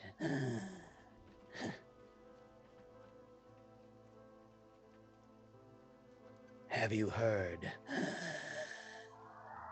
They're one step closer to that. And you can see little strands of color, red, creeping up his pale neck, perhaps anger, a flush. That senator of your kin is introducing a bill yet again to split Texas up into a colored and a Mexican state. Hopefully that will not pass. If it does, perhaps this county, when it becomes a county, might choose to move to New Mexico rather than stay in this place if it becomes something different. Oh, the irony of your people calling all of us colors when you're the only one that changes. Let's be friendly. Yes, and in friendly conversation, it is actually bad for the digestion and the body to discuss politics after 6 p.m. Yes. So because of this, and because we do not have a contract or representatives, we will talk to you tomorrow about that woman and senators and everything else, because you look like you going to and through it, good sir. And I really do care about your well-being. Bell. His Bell. And he puts his hand back, pulls his cuff further over his hand, and he puts his hand out towards you. Now, I have a peculiarity called Wisdom of the Time. Ooh, tell me about this. Because of her experience in her covert operations and having to know how to code switch throughout society and so on because of how she's raised, I know what to expect of others and how they react to me. So twice per session, and here's my first time, Please. I can ask the balladeer to provide a warning and possible outcomes for an action. Yes, indeed. He, it seems, wants to kiss your hand.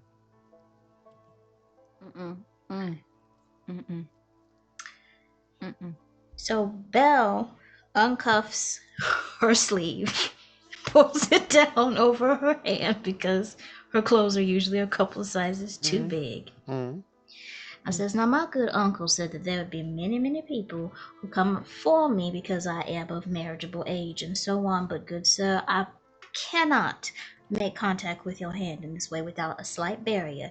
It is nighttime and people will talk. So she offers her hand with the, like, it's kitten paws how much sleeve is over her hand. And his hand just sort of like slides through the air as if the air were wet. And he just sort of takes your hand and he leans in and he gives it the lightest kiss. Oh, it's horrible. And as he gives it a kiss, you can see his eyes glance off to the side. And off to the side, you can see your ranch hands watching from inside the stables. This entire situation. They're watching because they have your back too, and they want to know exactly what's going on. And they watch this man, who they all know to be a terrible racist, extend his hand and kiss your hand in the most gentlemanly way. And he just sort of stands back and he says, Johnstone's Refuge has no problem with hope or with any of you fine people here. We just And can't if visit because it ain't safe. you need any help in any way, please feel free to call on me, and I will always put myself at your service. Okay. All right. Thank you Good so night. much, you good sir. Be safe. Be safe. There's all kinds of coyotes and all kinds of stuff out there. One can only Um, hope. And MTY. as we're saying goodbye, I think Raiden wants to try to shake his hand as well. I have Touch this a man. I have a Paragon expertise where I can try to recognize any sort of manufacturing marks or any other quirks, and I want to try to get a closer look at the cuffs. So again, out of character, because Yeah. Raiden's kind of just been standing Yeah. behind both Bell Yeah. and Nori as if they were protecting him. Yeah. He kind of pushes before he could leave and be like, "Thank you so much. We'll see you tomorrow, right?" And tries to grab one of his hands. So, and this is your expertise, yes? Yeah. This you can do. Now, how this looks is that he was not expecting it because you sort of moved kind of quickly, and as he sort of jars back a little bit, but you can tell his movement is somehow restricted in some kind of a way. There's something about his physicality as if he is in some way stiff, perhaps, or there's something about it. And so he's not actually able to move as well as he might like to, as he sort of reaches out his hand to shake yours, but in the process, the cuff flops a little bit, and you can see this sort of shackle. It's got that sort of, it's the kind that's kind of like a U-shaped with a rod. And you are an expert at technology. You know so much about it. Maker's marks, you know everything. And it doesn't take you long to get the lay of it. And you sort of like, it's sort of like, you get a sense of every single piece of it as he sort of shakes your hand, a little bit surprised that you are. But he recovers quickly, and his genteel exterior returns. And he just smiles and he shakes your hand. He goes, "Good night." And he climbs back up on his horse. And his horse, hot steam comes out of the nostrils of this horse in the dark of the night as the chill. Yeah! And he rides his horse over the edge. Raiden.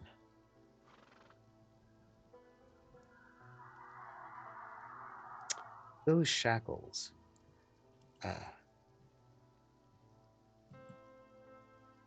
they don't make sense to you. They do not seem as if they were made. There are seams. When you forge metal, there are marks. There's a way in which the force of shaping impacts metal. There are marks. There's like the rhythm of a hammer leaves its space on metal. There are joins, there are edges and lines. Metal that has been worked by someone, by an expert such as yourself, you know? It has character. It has age. This thing around his wrist, you might say it was born rather than made. It's as if somehow bone were metal, as if it grew. And I will tell you this. What you cannot figure out is how it got on his wrist or how you could take it off. It does not seem as if there were any natural way to remove this shackle. But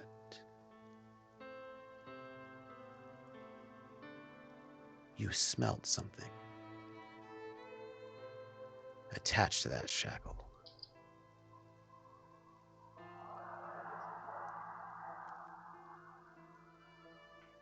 When was the last time you cried?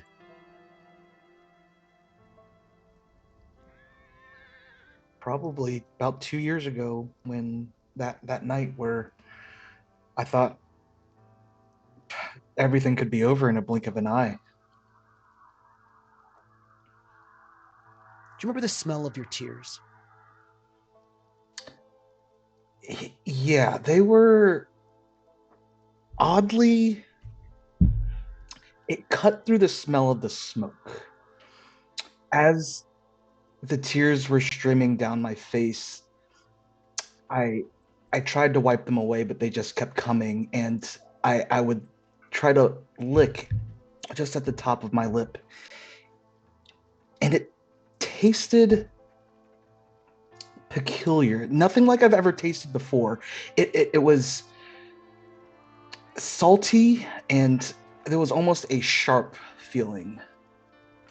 Every time I would just try to get that tear away, mixed with the smoke, looking around, seeing the chaos happen around me, and it was a taste that I'd never tasted again, but a taste that I would never forget. If metal can smell like tears, that shackle smelt like tears.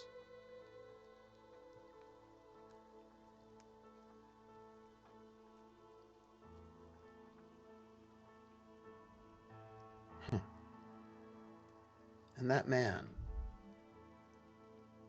rides back towards his town of Johnstone Refuge, promising that there will be only peace. And if any harm comes to your town, it will not be his men who do it. That is what is ringing through Belle's head. That is the, and she does wait until he rides away before she leans a little bit more heavily on whoever is the closest to her, and it's just like,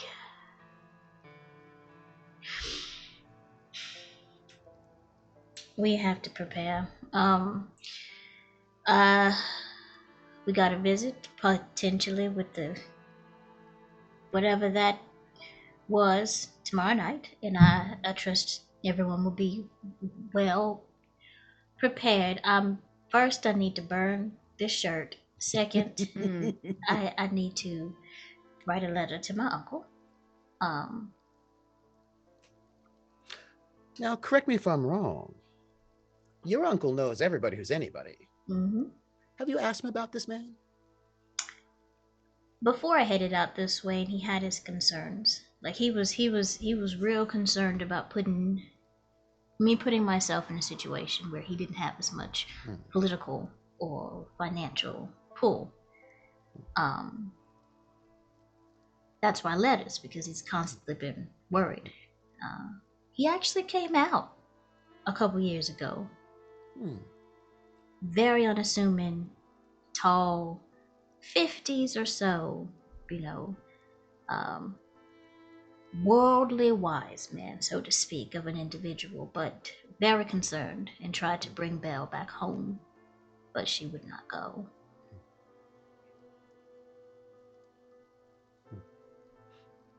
Interesting. After Belle spoke, Nori just nods and goes like, "I'll warm up your food. You go burn your shirt. I'll get Ahui to take over the rodeo, and James should be able to handle the cattle just fine with the hands." And she's gonna turn to the brainiacs of the group and say, between hospitality and tinkering,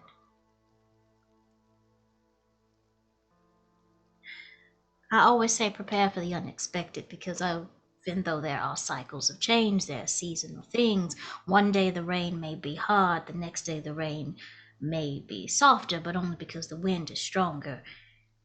Was there anything that you picked up off of this person that we might be able to use in preparation? He had some kind of shackles But on his Shackles? wrists. Raiden, did you see him? It takes Raiden like 2 or 3 breaths, and he starts stammering and stuttering, and lets them know that there's a lot of pain in those shackles. There's something unhuman about those shackles, and it's something that we need to be aware of, because that type of pain cannot be easy for anyone to carry. Belle kind of, if it was possible to pale, Belle would have paled a little bit and just says, "All right, no more heebie-jeebies tonight. Let's just, I'll make you all some warm milk, because I don't think any of us have much of a appetite unless y'all want to eat cold rice." Speak for yourself. I'm heating up the food. But Okay. before she also like she pulls like Braden in like she's used to and just gives him like a big hug, like a pet. He might be taller than her. Doesn't matter. She'll reach up, be like, "It's all right. You did good," and then she will go warm up the food. No. Guess it was good food. We're not wasting food. We work hard every day. I'm starving 24/7. No. I'm going. I'm just gonna say like I'm going to the guest house. To prepare. Good night. Belle, Take you a plate. Belle, may I ask you a question? I got my mama's grits. I'm good. You have some extra. I keep them in like a little cup. Just like all the time, just like with you. I always like him making them here and there, like pretty much with every meal. Like we'll eat and other stuff, and I've got them there. So sweet. Belle, if I'm looking at this little mat we've got up there in roll 20, you've got some extra jacks that are tied to observation up there waiting for you. Yep. Would you like to give me one? Sure.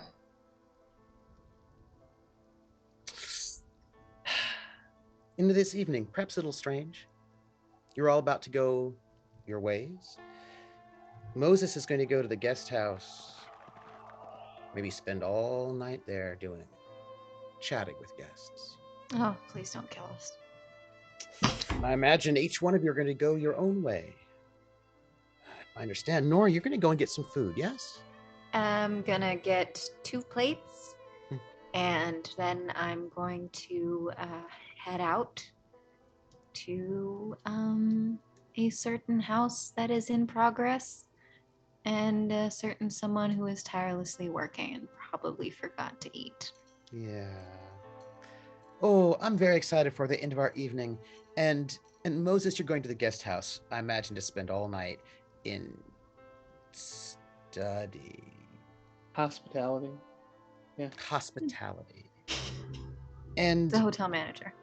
Raiden, what about you? What are you going to do this evening? Raiden, after Nori and Moses leaves, Raiden would walk up to Belle, and again, just completely shook, kind of shaking a little bit, and is like, hey, Belle, is it okay if I just crash on your floor or something? I don't think I want to be alone tonight. No, you can come on up there. I'm not gonna be. Yeah, come on and sleep up there with me. Company will be good. That was a hard day for many people. Yeah. And Raiden kind of gathers up his bags and just heads upstairs. Belle, you said to me once that you're always aware of everything around you. Isn't that what you said? Yeah, unfortunately. You know exactly which path that man took, Mm-hmm. in and out, every step that he took, where he stepped, what he touched, what he didn't. You have a good sense of those things. So you turn to go back. I imagine you're going to go back upstairs. It's been a long day. Get some warm milk. As you're walking back, you're walking past a space that he was nowhere near. nowhere near. Flowers, yeah? Imagine around the edge of your ranch house, your home, maybe you have some flowers planted. What kind of flowers? Knowing Belle would be wildflowers, she goes and explores and comes back and just plants different seeds and things that she finds and loves the surprise of seeing what comes up. What color are they? Blue. I'm sorry. What color were they? Blue. Now they're fading. Is The this color is fading from them. is it kind of reminiscent to when the cook got sick and the farrier got sick and the It is. vegetables And in the Nori's little garden parents. And Nori's parents. Okay. Started going when she was Yeah. back home, and Belle wasn't allowed to go back to that second house. They Yeah. even moved. A lot of people died back in that plague, I suppose it was, but a strange, unnatural plague. Started with plants losing their color, not being able to keep water, as if something was draining the life out of them. And then it went from plants to animals, and from animals to people. Nori's parents died of this. You saw it. I think each one of you has seen this strange disease. No one quite knew where it came from, how to cure it, what it was really. It just seemed to come and then go. And this thing has never hit Hope. But it seems like this thing must have followed all of you here somehow. This. Belle, in her big sisterly type of way, makes the observation but lets Raiden go on and head inside the house before she really looks down for a moment and just says to herself, Shackles? Ain't nobody in his town gonna come after us, but this ain't something from his town. Just sighs and shakes her head, and the beginning of her letter to her uncle. And it's written all in French. And she's just like, the blue flowers are turning black again. Now remembering your friend said, sometimes we salt the earth to keep things from growing that we don't want to be there, but once it's taken root, there is no solution? Question mark, question mark, question mark. Please send advice. I don't want to fail again. Raiden, you're up there. What are you thinking before you, as you're alone up there in that room? I think he gets settled. He set up a sleeping bag in a knapsack right next to Belle's bed, and he's replaying 2 years ago over and over and over again, and for the first time in 2 years, he starts crying, and he licks that tear off his top lip in a rush of emotions, a feeling of hopelessness, a feeling of fear just runs through his body, and he just puts his head right into his knapsack, and closes his eyes. And Moses in the guest house, as we sort of put the spotlight on you for that moment in our montage, What are you doing in this moment?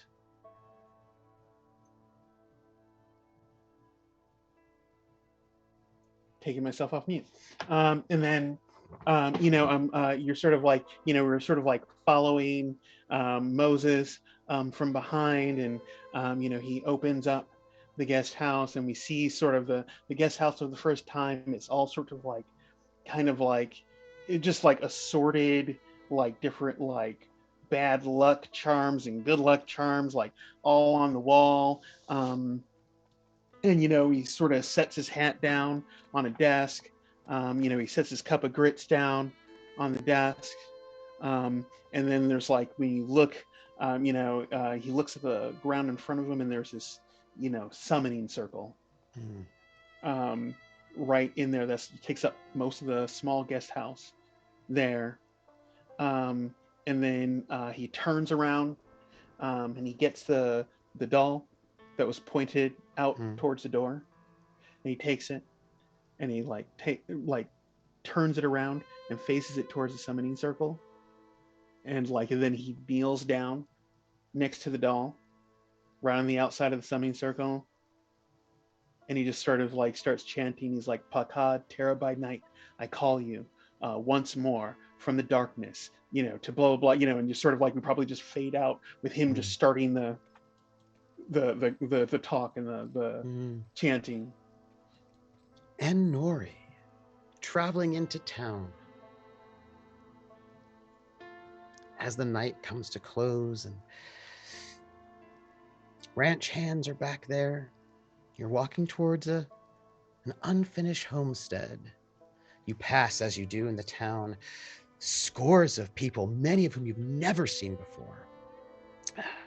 All sorts of new people here in Hope who've arrived today, yesterday, last month, last week. So many new people bustling around. Tents, there are tents everywhere now.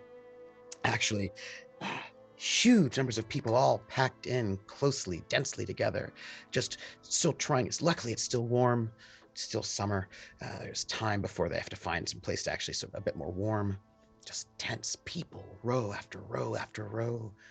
Dozens and dozens of people all sort of gathered together right there on your way into town, laughing, joking, playing cards, somebody singing a song. You can tell they're so excited to be here in this place called Hope. A place, a new start, a new beginning where you can become whoever you want to be, where you can be free. This place. Here's someone laughing. Children playing a game, tag. One of them sort of like rushes by you as you make your way towards this homestead.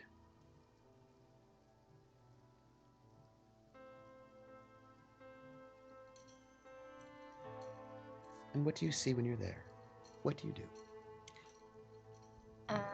I smile and I laugh at the kids, and I wave at people that recognize me, because I do have the tendency to be recognized all over the place, especially within Hope. So I say hi. I get some knowing looks from older ladies that I ignore because bag of cats. But you get other looks from little kids. They're little do. kids who just see you as so like excited. the most exciting person they've ever seen in their entire life. Like you are like this special magical rodeo queen who's walking amongst these little kids who just follow you a little bit, Yeah. I give them pets on the head too. Maybe even just one of them, so one of them's just like freaking. And so they go excited. off, they play you. Like they're like, playing rodeo. Mm-hmm. I might even know some of them if they're a little bit bigger, because I mean, heck, IRL, I started training when I was 6, so you can hop, if you can get on a horse with assistance, you can get off it without. But so some of them I recognize. I remind them to do their exercises and their stretches, and I wave to all of them, and I pray to every deity and the sun and the moon to please don't ask me where I'm going. I don't like lying, and I'm not particularly good at it. Mm. And the last thing you want is kids to be like, "Oh yeah, I saw Nori today. Where was she going? Oh, it was nighttime. She was going to, the house." So yeah, luckily, I make it to the homestead. It's the front of it's finished. It's almost entirely finished. He's been building it for like 2 years now. Yeah. It's just I guess he's a perfectionist. I don't know why it's taking so long. And he asks me every day, he asks me to pick something, pick a floor, pick a varnish, pick a type of cabinet. I'm a rodeo queen. What do I know about cabinets? I don't know anything about cabinets, but I will not proceed if I do not pick something. And yesterday it was, what should I paint the kitchen? And I was like, I don't know, make sure it works. But no, he got a color out of me. I said blue. We had blue at the hardware store, the tiny little rundown it only has 2 colors. It was really like blue or like white. There was not a lot of options. I was like blue. So the smell of fresh ye old paint is going to probably be quite pungent in the air when I walk in. I don't knock. Literally never knocked to anything in my life. And I just call out that I have food in case he hasn't passed out from the fumes. And I also open every window that has glass in it already. I just open them all. He says, well, you know why I asked you for the color, right? Enlighten me. Well, if you pick the color, then a little bit of you is in this house too, even when you're traveling. You're a shameless man. But she's still smiling. And I put the food out and I go, if you make this food go cold for the second time tonight, I will beat you over the head with Ariche's bridle. I wouldn't even dream of it. Mm. And he sets the table for you. Oh, with 2 plates that are in the house, probably. It's so sweet. The effort is so much higher than the ability, but it's very sweet. And like she can't help but smile, and just like settles in and like just crisscross and like takes her hair out of the rodeo style that it was in, just kind of leaves it hanging down, and it's just like, you will never guess. You will never guess. I didn't even have pre-dinner. We didn't even get to, you will never guess who came by. And she just starts to like immediately sits back. There is no more of the like rodeo queen charm. There is no more. It is just straight up like relaxed and just like just stress rub forehead. And it's just like, I think, now this is just me. Don't tell anyone. And I'm pretty sure we got visited by actual death. Have you ever seen someone who looks like death? He looks like death, and she's usually so much more charming and so much more forgiving, but she's just like, no. Have you ever seen somebody who looked like actual death on a stick? I swear, he could rot, and she's just being facetious. He could rot flowers. He just... And then we will move our spotlight across town with that phrase, he could rot flowers, to one Miss Hattie Jefferson, all in her 5 foot, maybe 4'7" self, in a shawl, stepping outside of her small little place, slim, in the back, sleeping already, her son, maybe her grandson, a little unclear. She steps out, she sniffs the air. Looks down at the little flower boxes by her windows, and she looks at one of the flowers and sees that it's rotting. And she says something in Ewe. She shakes her head and she says, I certainly hope they haven't come again. And no one will believe me if I said. And that is the end of our episode 1 of Haunted West, a town called Hope. My friends, into the first day. Oh my goodness. Oh my goodness. Well now, tomorrow, i.e. next week, will be a fresh, bright day, and I'm sure everything will be fine.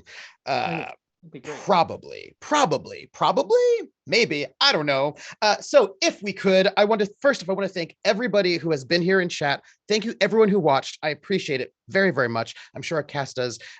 It's much easier to play one of these games if we know that you're there rooting for us. I hope you're rooting for them, because you should not be rooting for the guests. And because, maybe they're not so great. I don't know. So remember, hey, if you've not followed to Roll20, please do. Roll20 up, give them a follow. You can go and check out Haunted West. By the way, I don't know if you've seen this. I've got it right over here. Wow. Ooh. This game is massive. It is like an amazing tome with super cool stuff. And I think it's going to get they announced there's going to cool distribution deal with Artalsurian Games. So you should be able to get it in all the places. So I'm very excited for this. It's really, really cool. And I hope you're enjoying it so far. And I imagine there'll be some things happening next week as our players go and get everything, take care of business.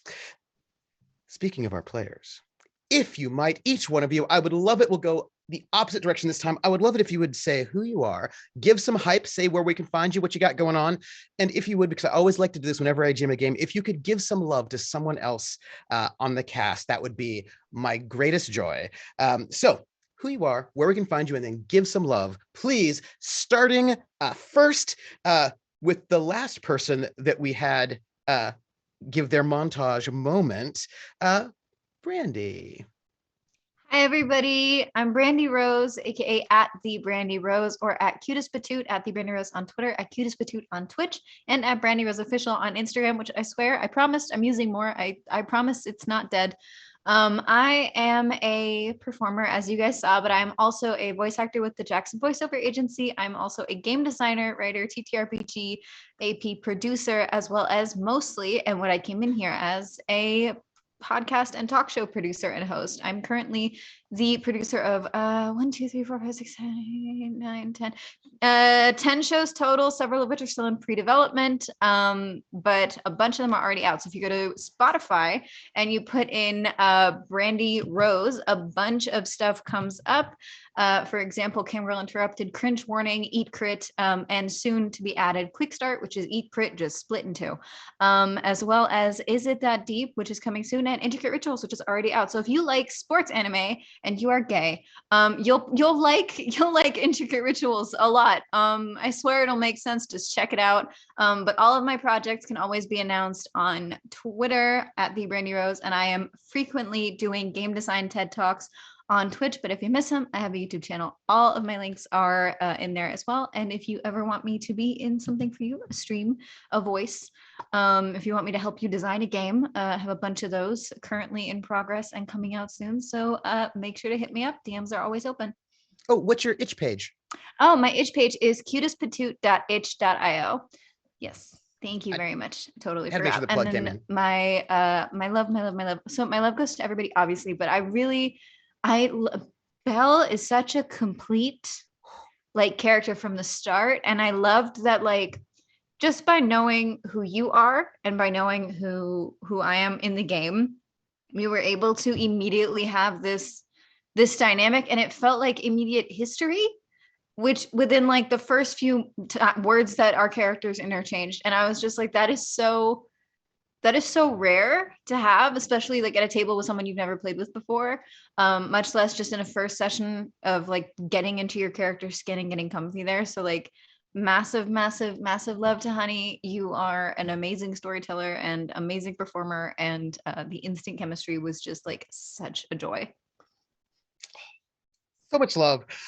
Quinn, because we're doing reverse montage now. It's see, I planned it. It was Quinn. I feel like I should move in reverse now, but I won't talk in reverse because that'd be very David Lynch. Super confusing. Yeah. And I'm not that talented, so I couldn't talk in reverse anyways.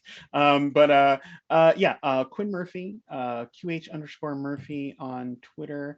I am a computer nerd by day, a game designer nerd the rest of the time. I done a bunch of freelance stuff. I'm doing lots of stuff for Paizo these days, and love it. And if you follow me on Twitter, you can catch me like occasionally just going on very long rants about like different game design kind of things. And Love Toss Out. I am definitely enjoying the over precision on Raiden's gear right now that he's letting me in. It's like I might be seeing too much, but I'm enjoying that. But I also sort of seeing like the other parts of the character come out too. I'm looking forward to the next sessions with it. Oh, so nice. So nice. Speaking of Raiden, Danny. What's up, y'all? My name is Danny. I am the internet's emotional support himbo and friendly local meatball. You can find me all over the internet, Twitch, Twitter, and TikTok at Brutal Dan. I am the community manager for Roll20, and you can again find me all over the internet. Currently, earlier this morning, I was on Iron Edda Reforged with an actual play with B Zelda actually in the chat. I love B Zelda. They're the best. Of course, they are the absolute best with Tracy and DJ as well. And then tomorrow I will be over on the Friends Who Roll Dice channel playing an Urban Shadows 2nd edition actual play as well. And lastly, I am a guest designer on Kobold Press's Tomb of Beast 3, and I think there's a few hours left, and if y'all want to go back it, you can get some monsters and one that I designed by myself. So yeah, my love goes to you, Trooper. Your characters are bonkers, and the way that you give me the heebie-jeebies with that John Stone's breathing, wheezing, I was like, what in the world is this? So, but also, I'm so surprised you didn't invite him into your house. That's weird. Almost killed us all. Just out of hospitality. Right. So Southern. But yeah, this whole cast is amazing, and I've enjoyed bantering and interacting with y'all. So thank you. And who we started with, we will end with Honey. Hello, everybody. I'm Honey, aka Honey and Dice. You can find me on Twitter at Honey and Dice. You can find me on Instagram at Honey and Dice. There's nothing on the Instagram. I just didn't want anyone to take the name. I write games, I run games, I play games, but most of all, I'm just everyone's favorite, apparently, cheerleader. My job is to make other people feel good about what they do. And my outro is always to encourage people to love your you. And if that's hard today for whatever reason, know that that's okay. Because it's okay to be okay, and it's okay to not be okay. Surround yourself with people who support you through your challenges and celebrate your successes. And if they're not there for you in either of those situations, or only in one of those situations, they weren't there for you to start with. So know that the world is a better place. My world is a better place simply because you all exist in it. Have a wonderful rest of your evening. If you're watching this at a different time during the video on demand or at another platform, have a wonderful rest of your day. And my love goes out to not just the entire cast that you see on screen, but our little behind the scenes magic person who is making all of this possible, checking in on us and making sure that we sound good, we look good, and we can tell a wonderful story. So thank you all. Thank you, Dot. And thank you, everyone who's watching. Aww. And I am your friendly neighborhood balladeer, Trooper SJP, and you can find me at Trooper SJP on my channel or Academic Foxhole on the Twitter. What is today? Oh, today's Tuesday, right? The ultimate Tuesday. It is the ultimate Tuesday. I'm so excited. Tomorrow, Wednesday at 7, you can find me at Other Doc for the finale of a 1970s spy thing, 70s spies. On Friday, 7 p.m. on my channel, SAP, you can find me for the French resistance campaign that I run on my channel. But the big deal is on Saturday at 4 p.m. Eastern, over at Table Story, you can see the premiere of a show called Tidal Blades, which is gonna be super, super anime.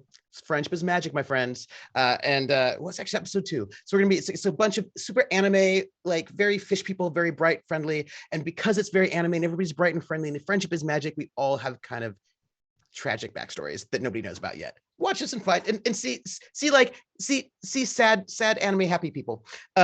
And I'm going to give love to 4 very small things that I think of as being symbolic of, like, indicative of like the brilliance of each one of these players. 1, when Nuri just cocked her long arm just to the side to say, "You shall not pass." Small, subtle detail. Brilliant.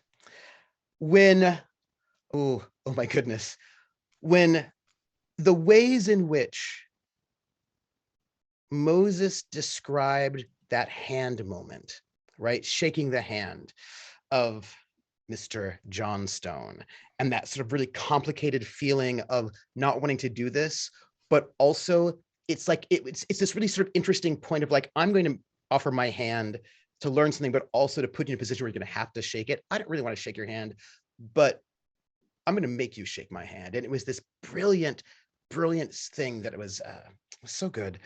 Oh, Danny, when Raiden cried in the end, remembering that moment and the way you described the photograph. Oh, honey, Belle, what can I say about Belle?